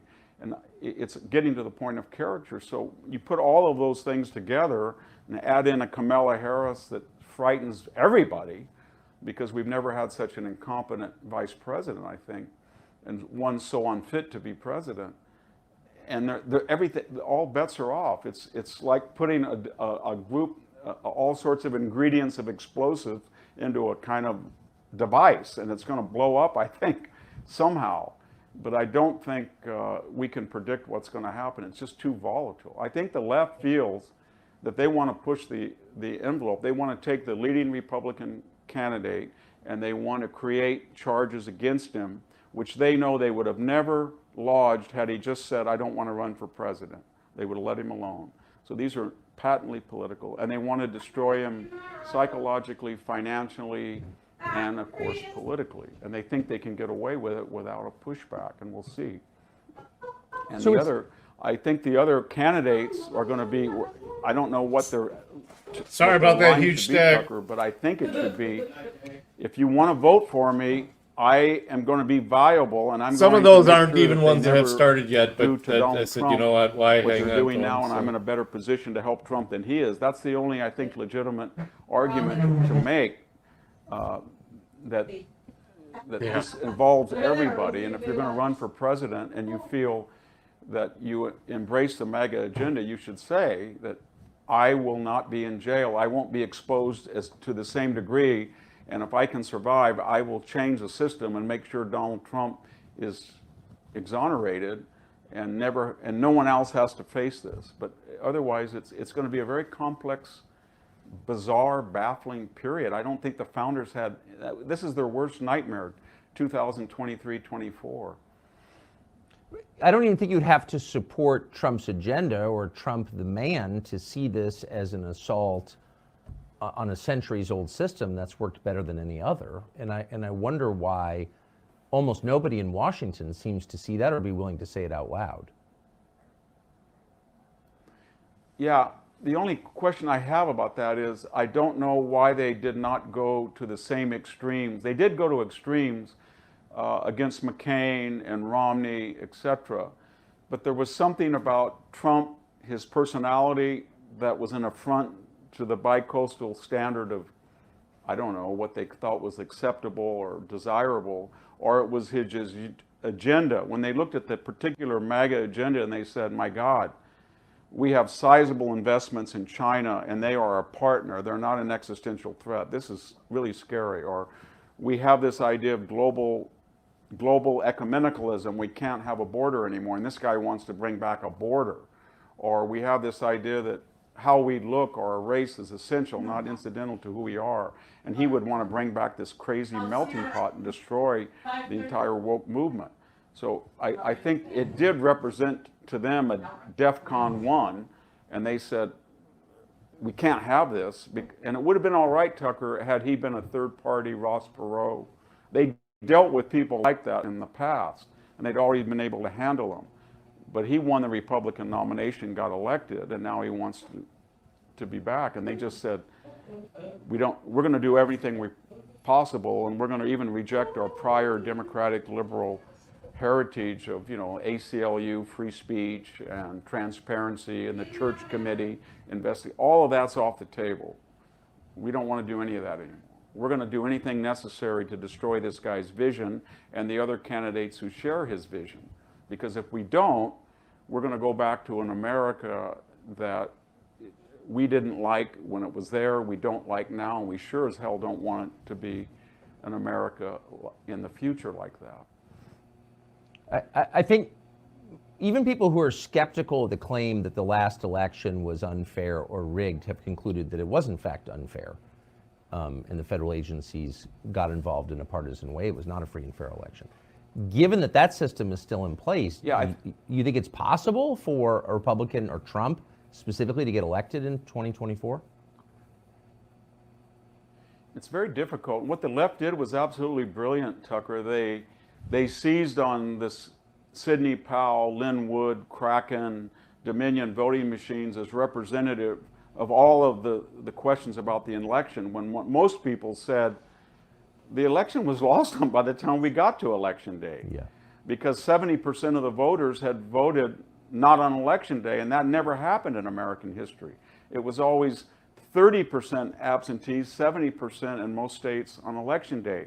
But they systematically used COVID as an excuse and went into about 9 states and changed the voting laws. And I mean by that the error rate for mail-in ballots dropped exponentially as the rejection rate did, as they were swarmed by them. And they were bragging about it. Mark Zuckerberg was bragging about spending $419 million to absorb the work of precinct workers in key states. Molly Ball, as you remember in that Time essay, just gushed about how they had outsmarted these stupid conservatives, and they had coordinated the Chamber of Commerce, the street people, Antifa, et cetera, to modulate the demonstrations and to suppress free speech. And you know, when Twitter is being controlled by the FBI to the tune of $3 million being paid off for their own contractors to suppress streets, or Google is manipulating searches and ads and everything, that's what destroyed the viability of a fair election. It was done before election day, and we were all asleep, or some of us, I know you were yelling about it, I was trying to yell about it, but we couldn't get through to anybody that they would be that audacious or that successful. Nobody thought they were capable of that, and yet they were. So why have Republicans in Washington done nothing meaningful to fix any of that? I think the traditional answer to that is probably accurate, that there's a culture that is created, and it's kind of a lose nobly, avoid winning ugly, profit both financially and psychologically, the status quo, and they feel that their own constituents, some of the Republican constituents, are kind of out there and an embarrassment to the type of culture and environment that that they operate in Washington. And so the sense is, I'm not going to be too affected by the left-wing takeover, because I know I can make the necessary adjustments in a way that my constituents can't. And so I think there's sometimes in the case of somebody like Mitch McConnell, it can be overt, but in other cases it's pretty clear as well. And that's been going on for a long time. And the problem we're having now is that you need leaders who are trying to tell people we are in a Jacobin takeover of this country, and the old get along at any cost does not work. And I don't think people want that disruption in their comfortable lives in Washington. I mean, if you say to somebody in the Republican establishment, you've got to break up the FBI, you've got to take the headquarters and put it in Kansas City and farm out the divisions to other cabinet posts to prevent that concentration of really dangerous power. You've got to do something with the CIA. You've got to do something with the DOJ. We've got to have massive legal reforms. I don't think they're up to that. I really don't. I don't think they're up to being trashed in the Washington Post or the New York Times, or not being invited to a particular guest spot on a network news, or being shunned by NPR and PBS. They're just not up to that, or having their books trashed by book reviewers on the left. They don't want that. There's a few that do, but until we get a lot of people who say, you on the left culturally have nothing that I want, and so when you hate us and call me names and you lie about, I take that as a badge of honor. I don't try to provoke you. I want to get along with you, but you have no cultural influence over me anymore, and I'm going to be an advocate for returning to the country to the principles upon which it was founded. I think that's what people want to hear, and I think in 2024 they'll hear that, and they're going to have to, each person according to their station tucker, stand up, give money to the cause, write letters to the paper, volunteer to work at precincts, monitor what the left is doing with mail-in ballots. And you're starting to see that grassroots interest, but the question is, will it be in time and of a magnitude that will stop this?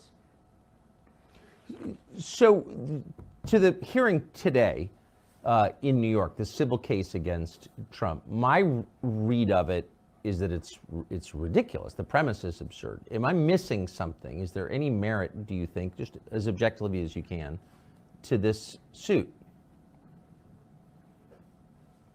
Well, I mean, in a larger sense, no, because you can ask yourself two questions. Would Letitia James and the people who were doing this, would they have done it if Donald Trump on January 7th said, conditions have changed, I'm now not going to run for office? I think the answer is no.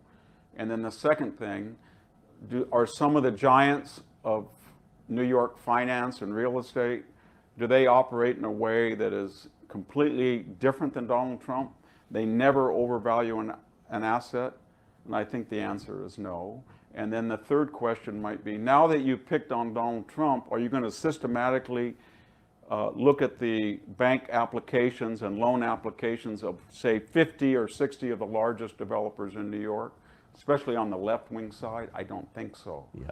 So, and especially you made a good point that the bank is not filing suit and saying we lost all of this money. And then we have to juxtapose it, Tucker, to what we're witnessing on the other side with somebody like Sam Bankman-Fried that was put on house arrest on the Stanford campus. We now know about his parents, two renowned Stanford law professors that were grifting off their own son and siphoning money from his company as it was collapsing, which was a big bundler and provider of millions of dollars for the Democratic Party. And nobody in the Democratic Party seems to be upset about him. And then we have Hunter Biden looking right, and we're looking at us, and you want to ask Letitia James, are you really going to do anything, or do you think that Joe Biden should face consequences for again and again and again telling the American people he had no knowledge or participation in any of Hunter's business when you know that was untrue, and money was coming to his address? And so it's a very strange time, Tucker, when you have all this evidence, both to exonerate Donald Trump because of this asymmetrical treatment and the fact that there was no damage, but also when you're looking at Hunter Biden or Menendez and all these people, and you think, how can they, with a straight face, tell us that there's not a shred of evidence that Hunter and Joe were acting in an illegal fashion? And the President of the United States, pretty naive. You and I are talking right now, the President of the United States is pretty clearly, as Vice President, was utterly corrupt and has never accounted for that. And nobody on the left cares about it. And more importantly, the judiciary or the prosecutorial arm of the United States government is protecting him. Let me ask you one last question. So I want to put up a clip of, as you know, there's a lot going on, and no matter what side you're on, I think any aware person sees that this is a revolution. Our most basic systems are changing for good or bad. And yet the news coverage, I mean, not only is it partisan, it's also incredibly shallow. Here's MSNBC's coverage of the civil trial in New York, the case against Donald Trump. Just one clip of it. As of this order, several of the crown jewels in Trump's real estate empire, the properties upon which he built his brand, those properties are now in limbo.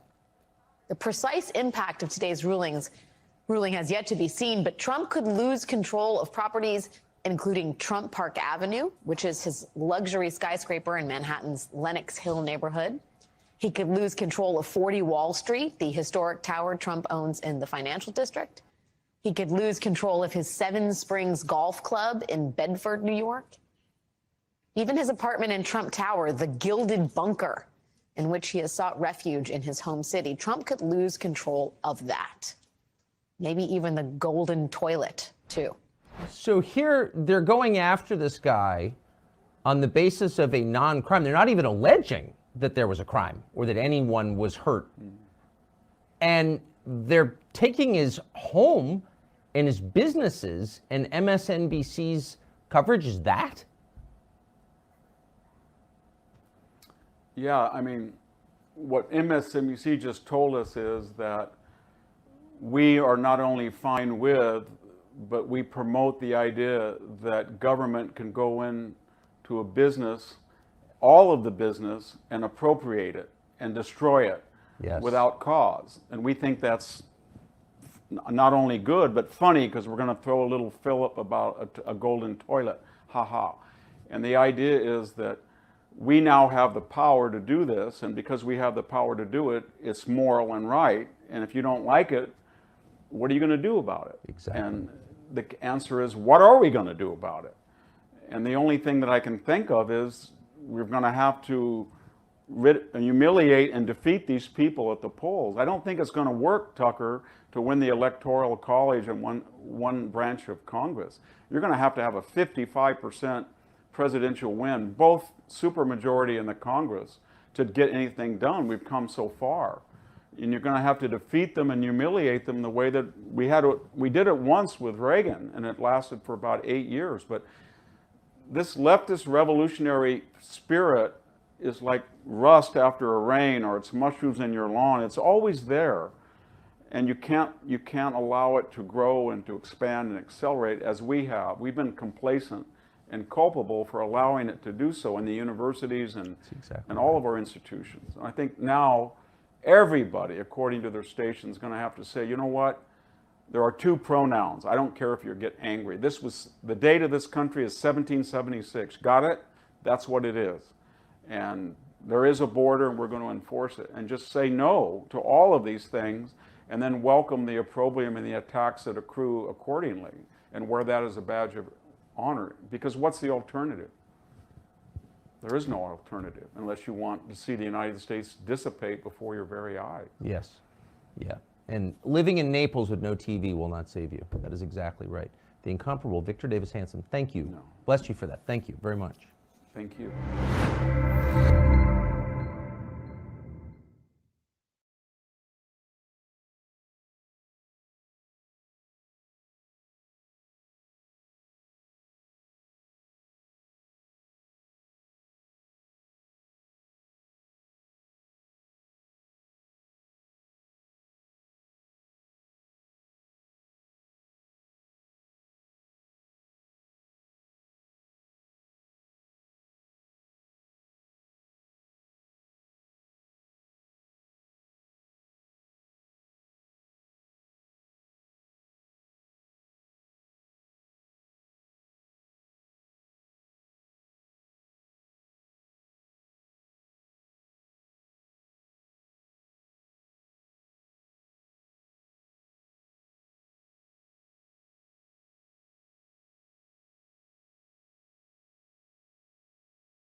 Welcome once again to Leto's Law. Here's Steve Leto. I've done a couple videos about the case where the police raided the offices of a newspaper.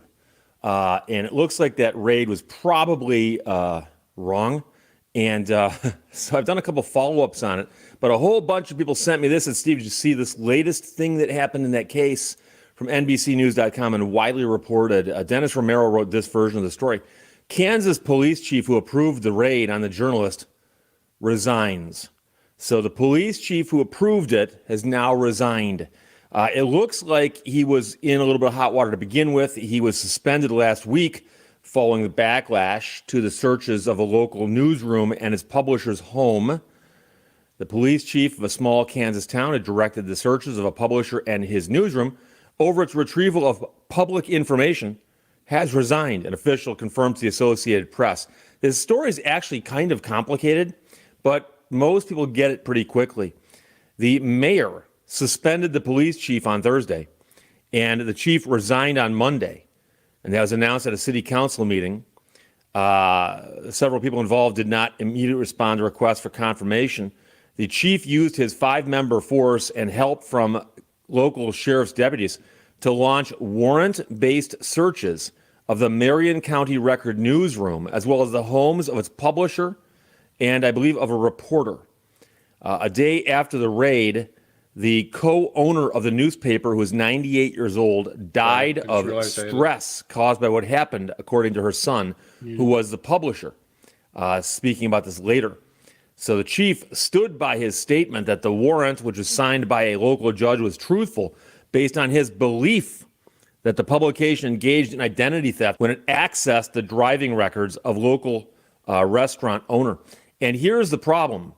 He was mistaken if that's what he believed. And it was such a dumb mistake to make that if he believed it, he wasn't that bright. That's the problem.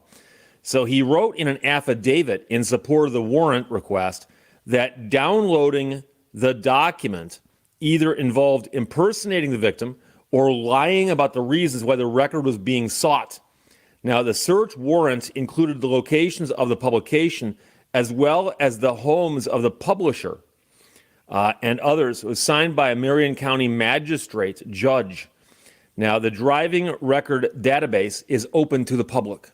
So people not knowing how this works, it's a public record. And the fact that you can access it through a computer does not mean you are computer hacking when you go look at it. So it will return information about any Kansas licensed driver with a first and a last name, date of birth, and a driver's license number.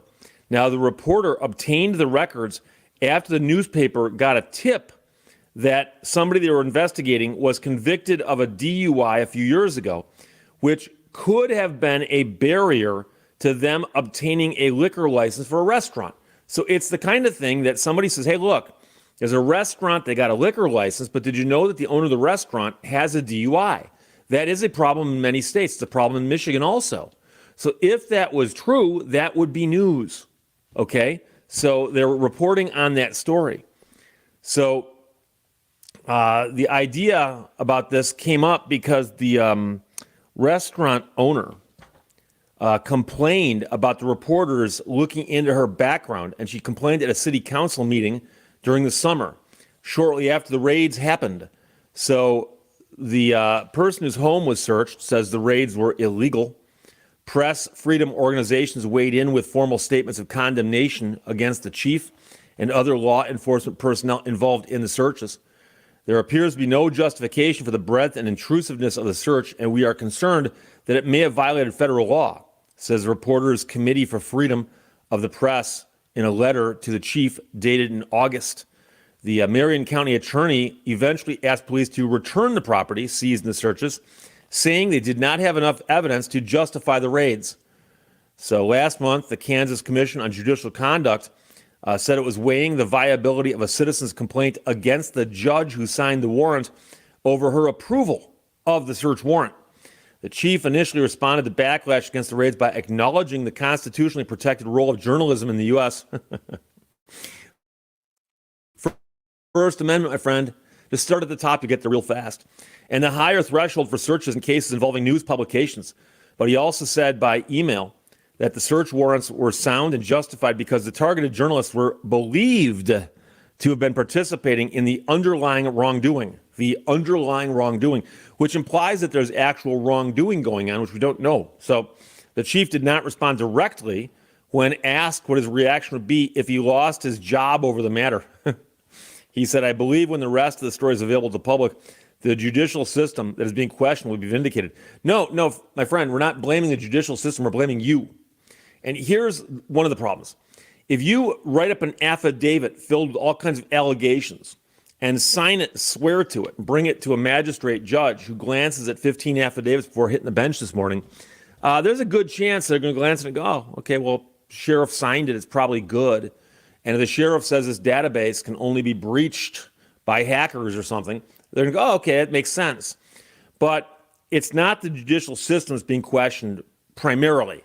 Now, they are being questioned because it does look like the magistrate should have stopped and said, wait a second. You want to execute a search warrant on a newspaper. Wouldn't it be better to go with a subpoena? I've talked about this before. And generally speaking, this happens all the time. When law enforcement thinks that news agencies or reporters or journalists or newspapers or whatever have information regarding crimes, whether committed by them or somebody else, what they will often do is go to court and get a subpoena. and say to the court, we want to serve the subpoena on the newspaper so that the newspaper can come into court and explain whether or not they have what we're looking for and whether or not we're entitled to see it. And that way a judge gets to look at it and say, okay, let's take a look at this. Doing the search warrant the way they did it, the cops go in, grab a bunch of stuff, including like work computers, and haul it off, and then say, okay, we're going to dig through it now at our leisure and figure out what we're going to do. And the only court intervention would be for the people who were ransacked to go into court and say, we want our stuff back. And so if you're going to wind up in court either way, it makes more sense, if you need to tread carefully, to do it the second way that I'm describing, with a subpoena. And there's actually laws on this. Yeah. Strangely enough, I turned everything off but my watch. I say that's what watch you're supposed to do. Like, and so, you know, it was a bad story to begin with. Did you pick those up? And what it looks like to the average person, up there. What it looks like to the average person was, there was somebody in a small town I just wanted to have who you take a found out picture of that it the so I can local look it up newspaper just was to make sure investigating them. it's exactly They what didn't I like need it because it just so I might can make them dive look into it. bad. They complained to their friends on the police force, who executed a warrant and Probably seized after, all their stuff to shut them right down. after That's what 10:30, it looks we'll like. head out about 10:30 And from so Oxford. it is important, and I know some people are going to say I'm hoping this isn't it as works out important as the I'm way I making it want out it to to, be. and it's not gonna take But that it long is anyway. important We'll see. for people in positions of power to not just behave correctly and do what they're supposed to do, What it is. but they need to do what they can to make it look like they're doing the right thing, as well as to be actually doing the right thing. No worries. No So worries. even if it's legal for them to Is go Kelly there? after this newspaper in one way or another, they should consider how it looks. Because right now, here we are a few months down the road, and the publisher of the newspaper has passed away. They were shut down for a couple of days, although they managed to continue publishing, and my hat's off to them for that. But it disrupted the lives and this business for a while. All right, thank you. It made this little town the center of a bunch of national news stories for a while. And it made the magistrate and the police chief look really, really bad. Now, the police chief has resigned, and the judge is being investigated. And that's good. That's good. So you back up and unwind this entire story back to the very beginning and go, let's see, what are your two choices here? Go get the search warrant and ransack the place, or go get a subpoena. What are you going to do here? Well, I'll bet you now they all wish they'd gotten a subpoena and not ransacked the place, because this guy would still have his job. The magistrate would not be being investigated. And although it would have been a hassle for the newspaper when they walk in and go, we've got a subpoena right here, because they got to call their attorney. The attorney's got to take a look at the subpoena, got to go to court and file a motion. But at least that's the process you're supposed to follow. It probably wouldn't have made national news. It wouldn't have made national news. So I think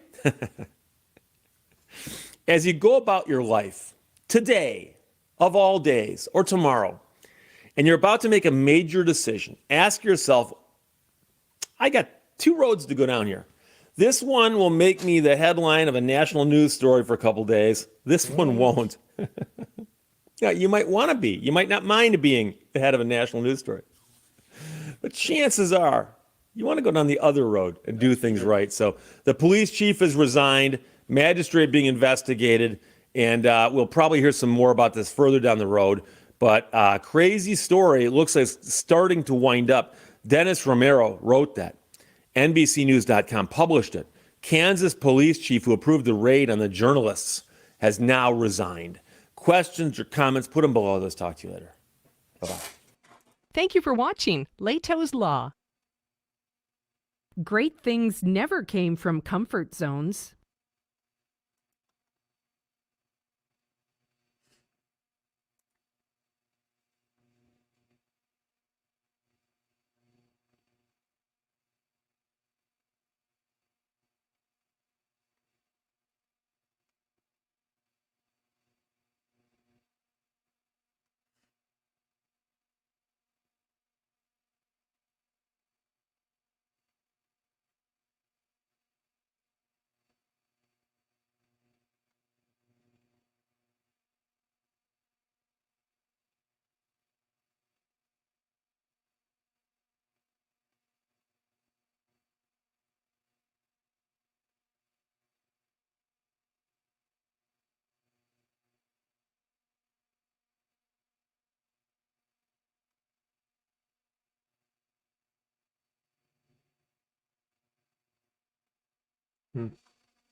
How creepy is this? So this is my reaction video. My name is Russia. I'm a rock and roll pro. So this is an 8-year-old kid filming. The cop is pissed off because an 8-year-old kid. This little girl is like 7. This really? Is that the mom? She's pretty small. And watch this cop just creep on her. Are you asking are they citizens? Is that your question? No, I can ask both things. You can ask anything you want. I can ask both things. You can ask anything. I What can deny. trash cops, man. It has to be Look how creepy this is. So what's your And question? I hope she's watching his live I'm stream. not answering that. Because she's watching No. something and You're laughing. U.S. citizens. I hope it's that. Look at this cop. Don't talk to my kids.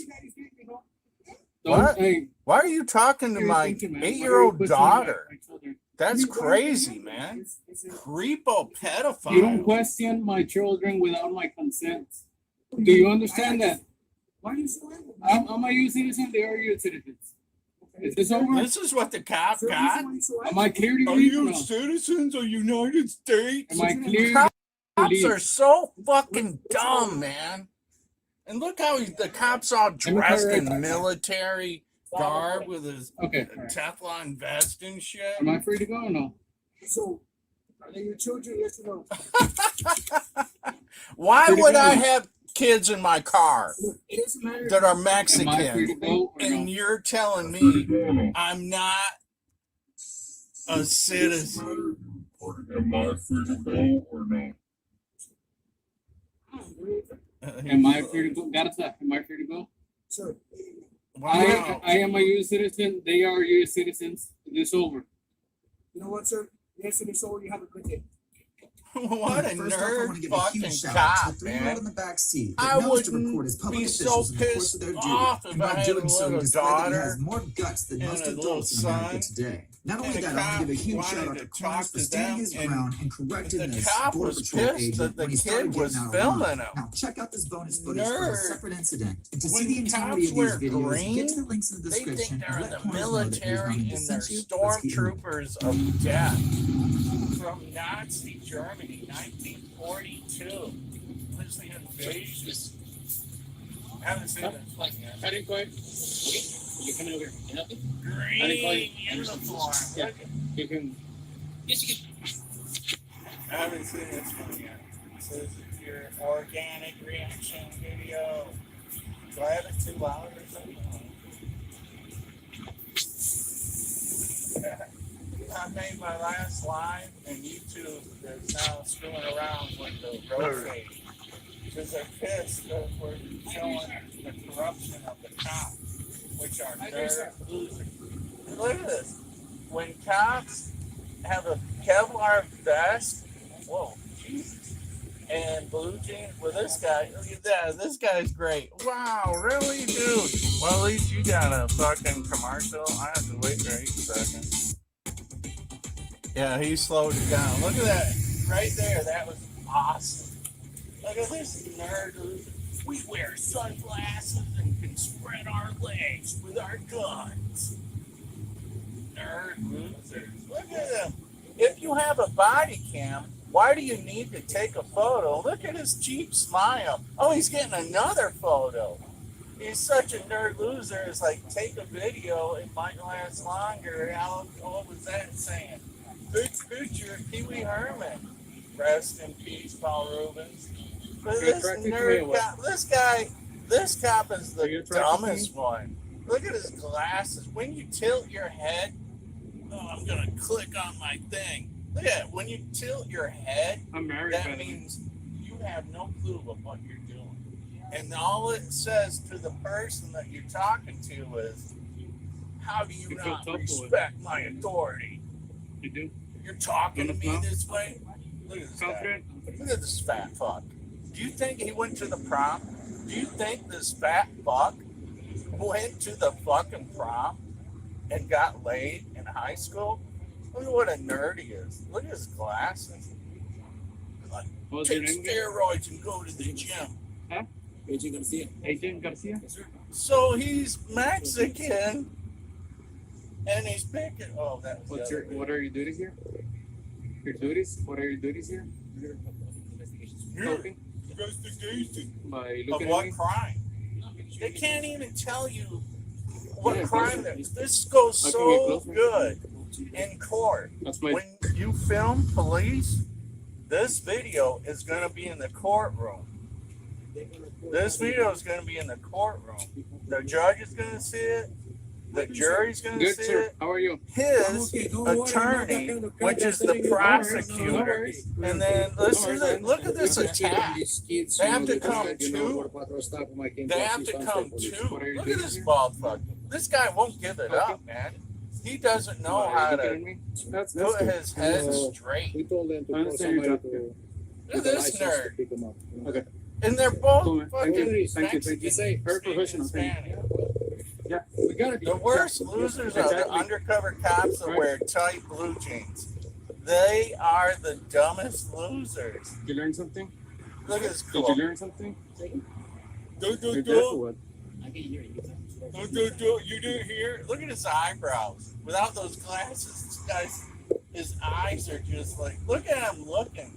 He thinks he's something cool. He thinks he's something above us. He thinks he's the world controller and everybody's an enemy and a terrorist and they're coming into our country. He's such a nerd, man. That tilt head, him tilting his head with his green arm. Look how he's Worried I standing. might have a Now firearm or he's what? brushing his. Are you he's worried got I his might hair have a cut. firearm? Look at his. You know I'm The a watch little is the fun, best. You know I'm Is that a fucking Gucci watch or You know that. something? How gay is that? Bedazzle? Did he bedazzle his watch? Look at it. He so why can't would you stop worry about tilting his head. Because if you You look go worried. to body language books or anything, oh shit, my bad.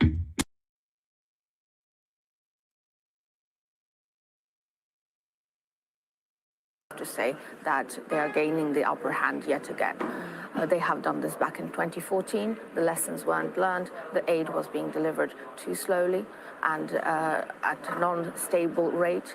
And this is the results that we are getting. I am a firm believer that Russia could have been stopped with their escalation of the aggression in February 2022, when Ukraine was asking for weapons through January, through October, November, December 2021, but was not being taken seriously. And when the offer on the table for us Ukrainians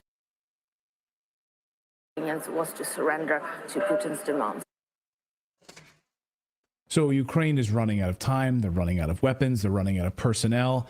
And we wanted to bring in ex-CIA analyst Larry Johnson, who follows this all very closely, to dive into this. Larry, a couple of big things I want to cover with you today. But first, I just want to get your response to what this woman, Leslie, has said about the truth about what's happening in Ukraine right now. They're admitting Russia's winning. Yeah, well, it's evident if anybody's just been paying attention. Look at social media. Social media is the one thing that no government in the world can completely, fully control. They can try to shut it down. So when you go to social media, you see row upon row upon row of Ukrainian flags fluttering over freshly dug graves. Thousands of these. You don't see that in Russia. Right. So right there, it tells you right away that the casualties are in Ukraine. The average age of the soldier fighting on the front lines for Ukraine is 40 years old. That means you may have one or two who are 17 or 18, but you got a lot more who are over the age of 40. That speaks to a manpower loss. Just put the losses in context. Right now, it's estimated that Ukraine has lost over 500,000 men killed in action. Wow. During World War II, the British, the United Kingdom, its entire killed in action in both Europe, Africa, and the Pacific was 345,000. That was after 6 years of war. So we need to understand that what's unfolding right now in Ukraine is unbelievable carnage. And the winter approaching. She admits that only a few weeks left, of course, until the cold weather, the immobilization of these troops, and basically admitting whatever sort of counteroffensive they had, they haven't really gained anything at all. In fact, it's been maybe inches here and there, and over close to 100,000 killed now just in this counteroffensive. Yeah. What people didn't understand is that the defensive lines that Surovikin erected a year ago, they were not designed like the Alamo, where you stand and fight, and Jim Bowie laying on his bed throwing a Bowie knife as he's getting killed. Right. They are designed to be flexible. So when they come in, they bend, and then the Ukrainians go into what's called a salient, and then they get attacked from the side, and they're forced back out. So it's think of it more like a rubber band. But the truth of the matter is, and it was even reported by the New York Times, is that total land captured, Russia's captured far more than Ukraine. But this isn't about capturing land. It's about the question of, do you have a force that is trained, that you can sustain in the field, and that has a good logistics flow to it? And that's what's breaking down on the Ukrainian side. They're utterly dependent upon money from the West and weapons from the West. And in the last 2 or 3 days, we've had the British even admit, hey, we've run out. We don't have any more to send. Right. This is a big revelation from the British side. We don't have any weapons to send, and frankly, we're out of money to send. And according to Ben Wallace, a former UK defense secretary, says Zelensky must start mobilizing young Ukrainians more. So now you've exhausted just about everything. Now let's start going into the youngest of the young and throwing them onto the front lines. And as you've been reporting on your Telegram and on your website, the countless number of young Ukrainian men in the funerals, the funeral processions that you're not seeing in Western coverage. I mean, open caskets of Ukrainian soldiers, weeping mothers, weeping wives, people lining the streets as caskets are being brought down the Ukrainian streets. And you're not going to see that on CNN. Right. Now, and it's what it's doing to the Ukrainian population. Look back again at World War II as a benchmark, as a reference point. The United States lost 472,000 killed in action in the Pacific and Europe and Africa. And we had a population then of about 160 million. Here's Ukraine, whose population right now in country is estimated to be around 25 million. And they've lost more people, more men than either the United States or Britain did during World War II. So this is approaching sort of, it's reminiscent more of the Chaco War back in Paraguay, where you lost an entire generation of men. And it's going to depopulate Ukraine. There will be nobody to have children. There will be no fathers. What about, you've been covering this as well, and we wanted to talk about the drugs that are being used. Can you speak about this with these soldiers and the reports of this? Well, this comes from a Russian correspondent, goes by his name is Marat, and I was conversing with him yesterday, and he says, what kind of drugs could these guys be using? And he says, they're picking up these prisoners, and they're just whacked out of their minds. And he says, they actually go through withdrawal. He says some of them, it takes up to a week. And he says, but the effect of the drug is it takes away any reservation about putting themselves at risk. Now, I know in the early days when Delta Force and SEAL Team 6 were first set up in the United States, there were drugs that were given to these soldiers either to help them go to sleep or to keep them awake. And so that's 40 years ago. So I am willing to guess in the last 40 years, there's been some medical research. In fact, there were a lot of DARPA labs there in Ukraine. And if they were doing medical research, biological research into drugs that you can give to people that will eliminate any inhibition about putting their lives at risk and turn them into sort of super soldiers, I think that's what we may be seeing here, because this was not a piece of propaganda. He wasn't trying to feed me a story. He was legitimately puzzled by it. He says, we've never seen anything like this. It's unbelievable. So then after they're captured or after they're surrendering, I mean, do we even know if these are surrendered soldiers or captured? Because if they're on these drugs, the chances of them surrendering are probably, I don't know, maybe slim to none, but that's just my conjecture, Yeah, these are captured. These are ones that are capturing on the front lines. And the situation has turned, it's really so dire for the Ukrainians, because if you're wounded and you've been shot or you caught some fragments, if you can walk out or if you can move yourself, then you can probably get medical care. But there are reports that soldiers that have been wounded are having to pay bribes to get themselves taken back to a medical aid station on the Ukrainian side. So the morale on the Ukrainian side is just suffering some really significant setbacks. Can you also talk about the soldiers and the reports that you've had? This has been fascinating to see the lack of armored personnel carriers, the lack of armored vehicles, and so forth. And now Ukrainian soldiers being forced to go on foot and or bicycle to attack the Russians. What do we know about that?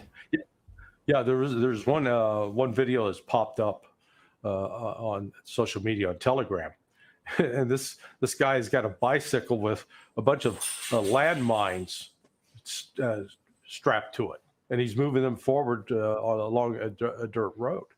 The reality is, the armored vehicles are a target, and Ukraine doesn't have any way to protect them. In a normal conventional army, if it was functioning properly, there would be some air cover, fixed wing aircraft, helicopters. There would be some mobile artillery so that they could at least lay down a field of fire as these guys would move forward. Well, they don't have that. That's not happening. And the Russians, on the other hand, have ample amounts of artillery ammunition. They've got the fixed wing aircraft, they've got the helicopters. And so they're able to just devastate anybody in an armored vehicle or a tank. So they've come up, their solution is to try to infiltrate guys in on foot. I don't know if you've ever carried a box of ammunition. Who was it that but used a to do box that? of 308 Oh, yeah, the ammunition Nazis. weighs over 40 pounds. Yeah, it's very heavy. And you will shoot through that if you load that up in any kind of automatic weapon. You will go through that in a period of about 15 minutes. So just the amount of weight you have to carry, putting soldiers in this position, makes their combat ineffective. And you're forgetting about, what about the food? What about the water? Right. Water itself is heavy. Go fill up a couple of gallon jugs of water and walk around with those. Well, how much water do you think a guy on the front line needs? So these very practical considerations, the thing that touting, well, hey, they're walking in on foot, that's a great strategy. That's ridiculous. Well, one of the things that famously U.S. Grant became president of the United States, General Ulysses S. Grant, during the Civil War, was famous for was making sure that everyone had provisions and everything was fully stocked. And making sure that reinforcements were there, and all of the army will break down and collapse without the water, without the food, without the provisions, without the ammunition, without all of those things. It may seem to other people's minds secondary to the fighting, but in fact, it is the most important part of the fighting. Yeah, and in fact, go back to World War II. One of the signs of the collapse of Germany was you saw German soldiers in horse carts. So they were driving horses to pull artillery pieces. They didn't have the fuel to run the vehicles.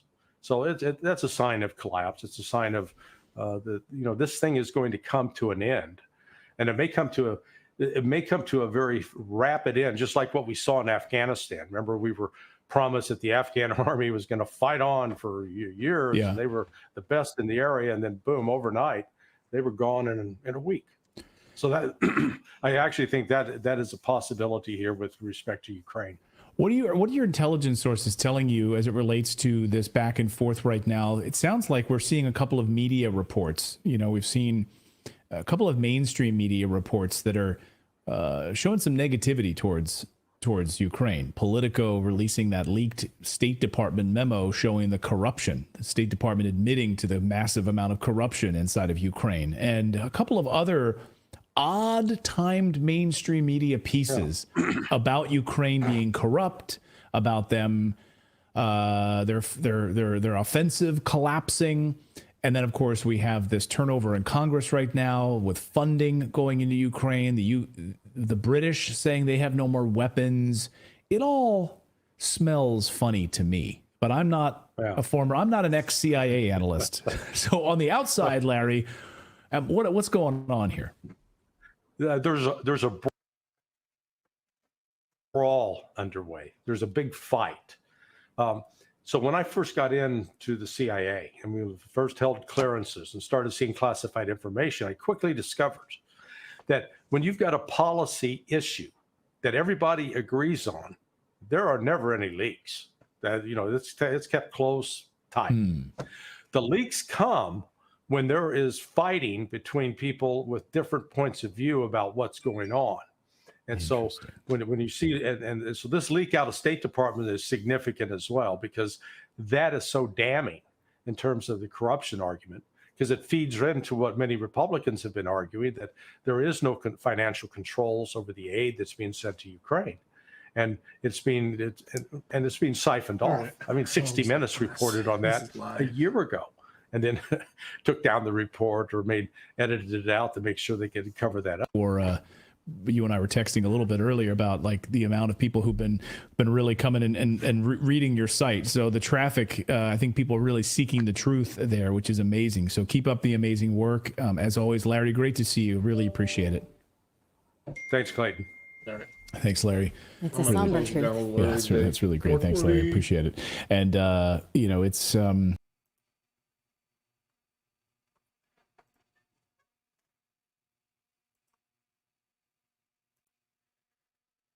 I gotta cut it off early, guys. I got some shit I gotta do. I may do a DOCNation stream. I gotta go get the oil changed and stuff like that.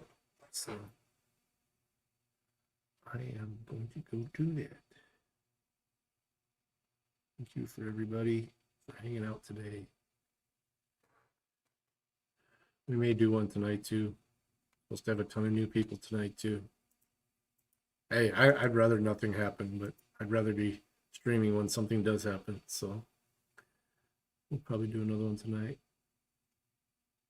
See you later, Dirty, Jared, Den.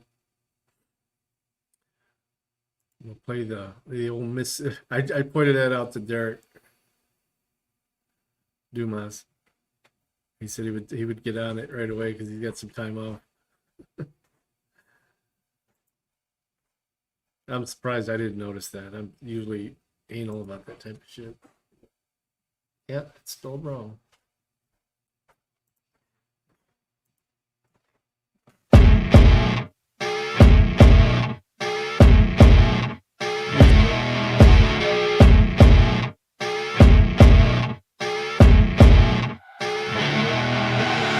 I see her rolling up, Uber black Cadillac, high heel boots and a sexy body full of tats. Baby's bad, oh baby's hella bad. After her there ain't no coming back. Wanna take a run at that. I think she's feeling me, turn it up a few degrees. My imagination of her body gets the best of me. Oh gosh, she's such a tease, bitten lips, bruised knees. I'm addicted to her, need her touching me, cause she got a bad little waist. And we tearing down this place, off the liquor that we chase. Casamigos to the face, baby, I don't need no space. Coming closer for a taste, and I'll show you how I make everything just fade away. Cause she's like sex, drugs, cocaine, body so insane. Jealous of the clothing that she wears up on that tight frame. All game, no shame, baby came here to play. I feel like an addict cause she's sex, drugs, cocaine.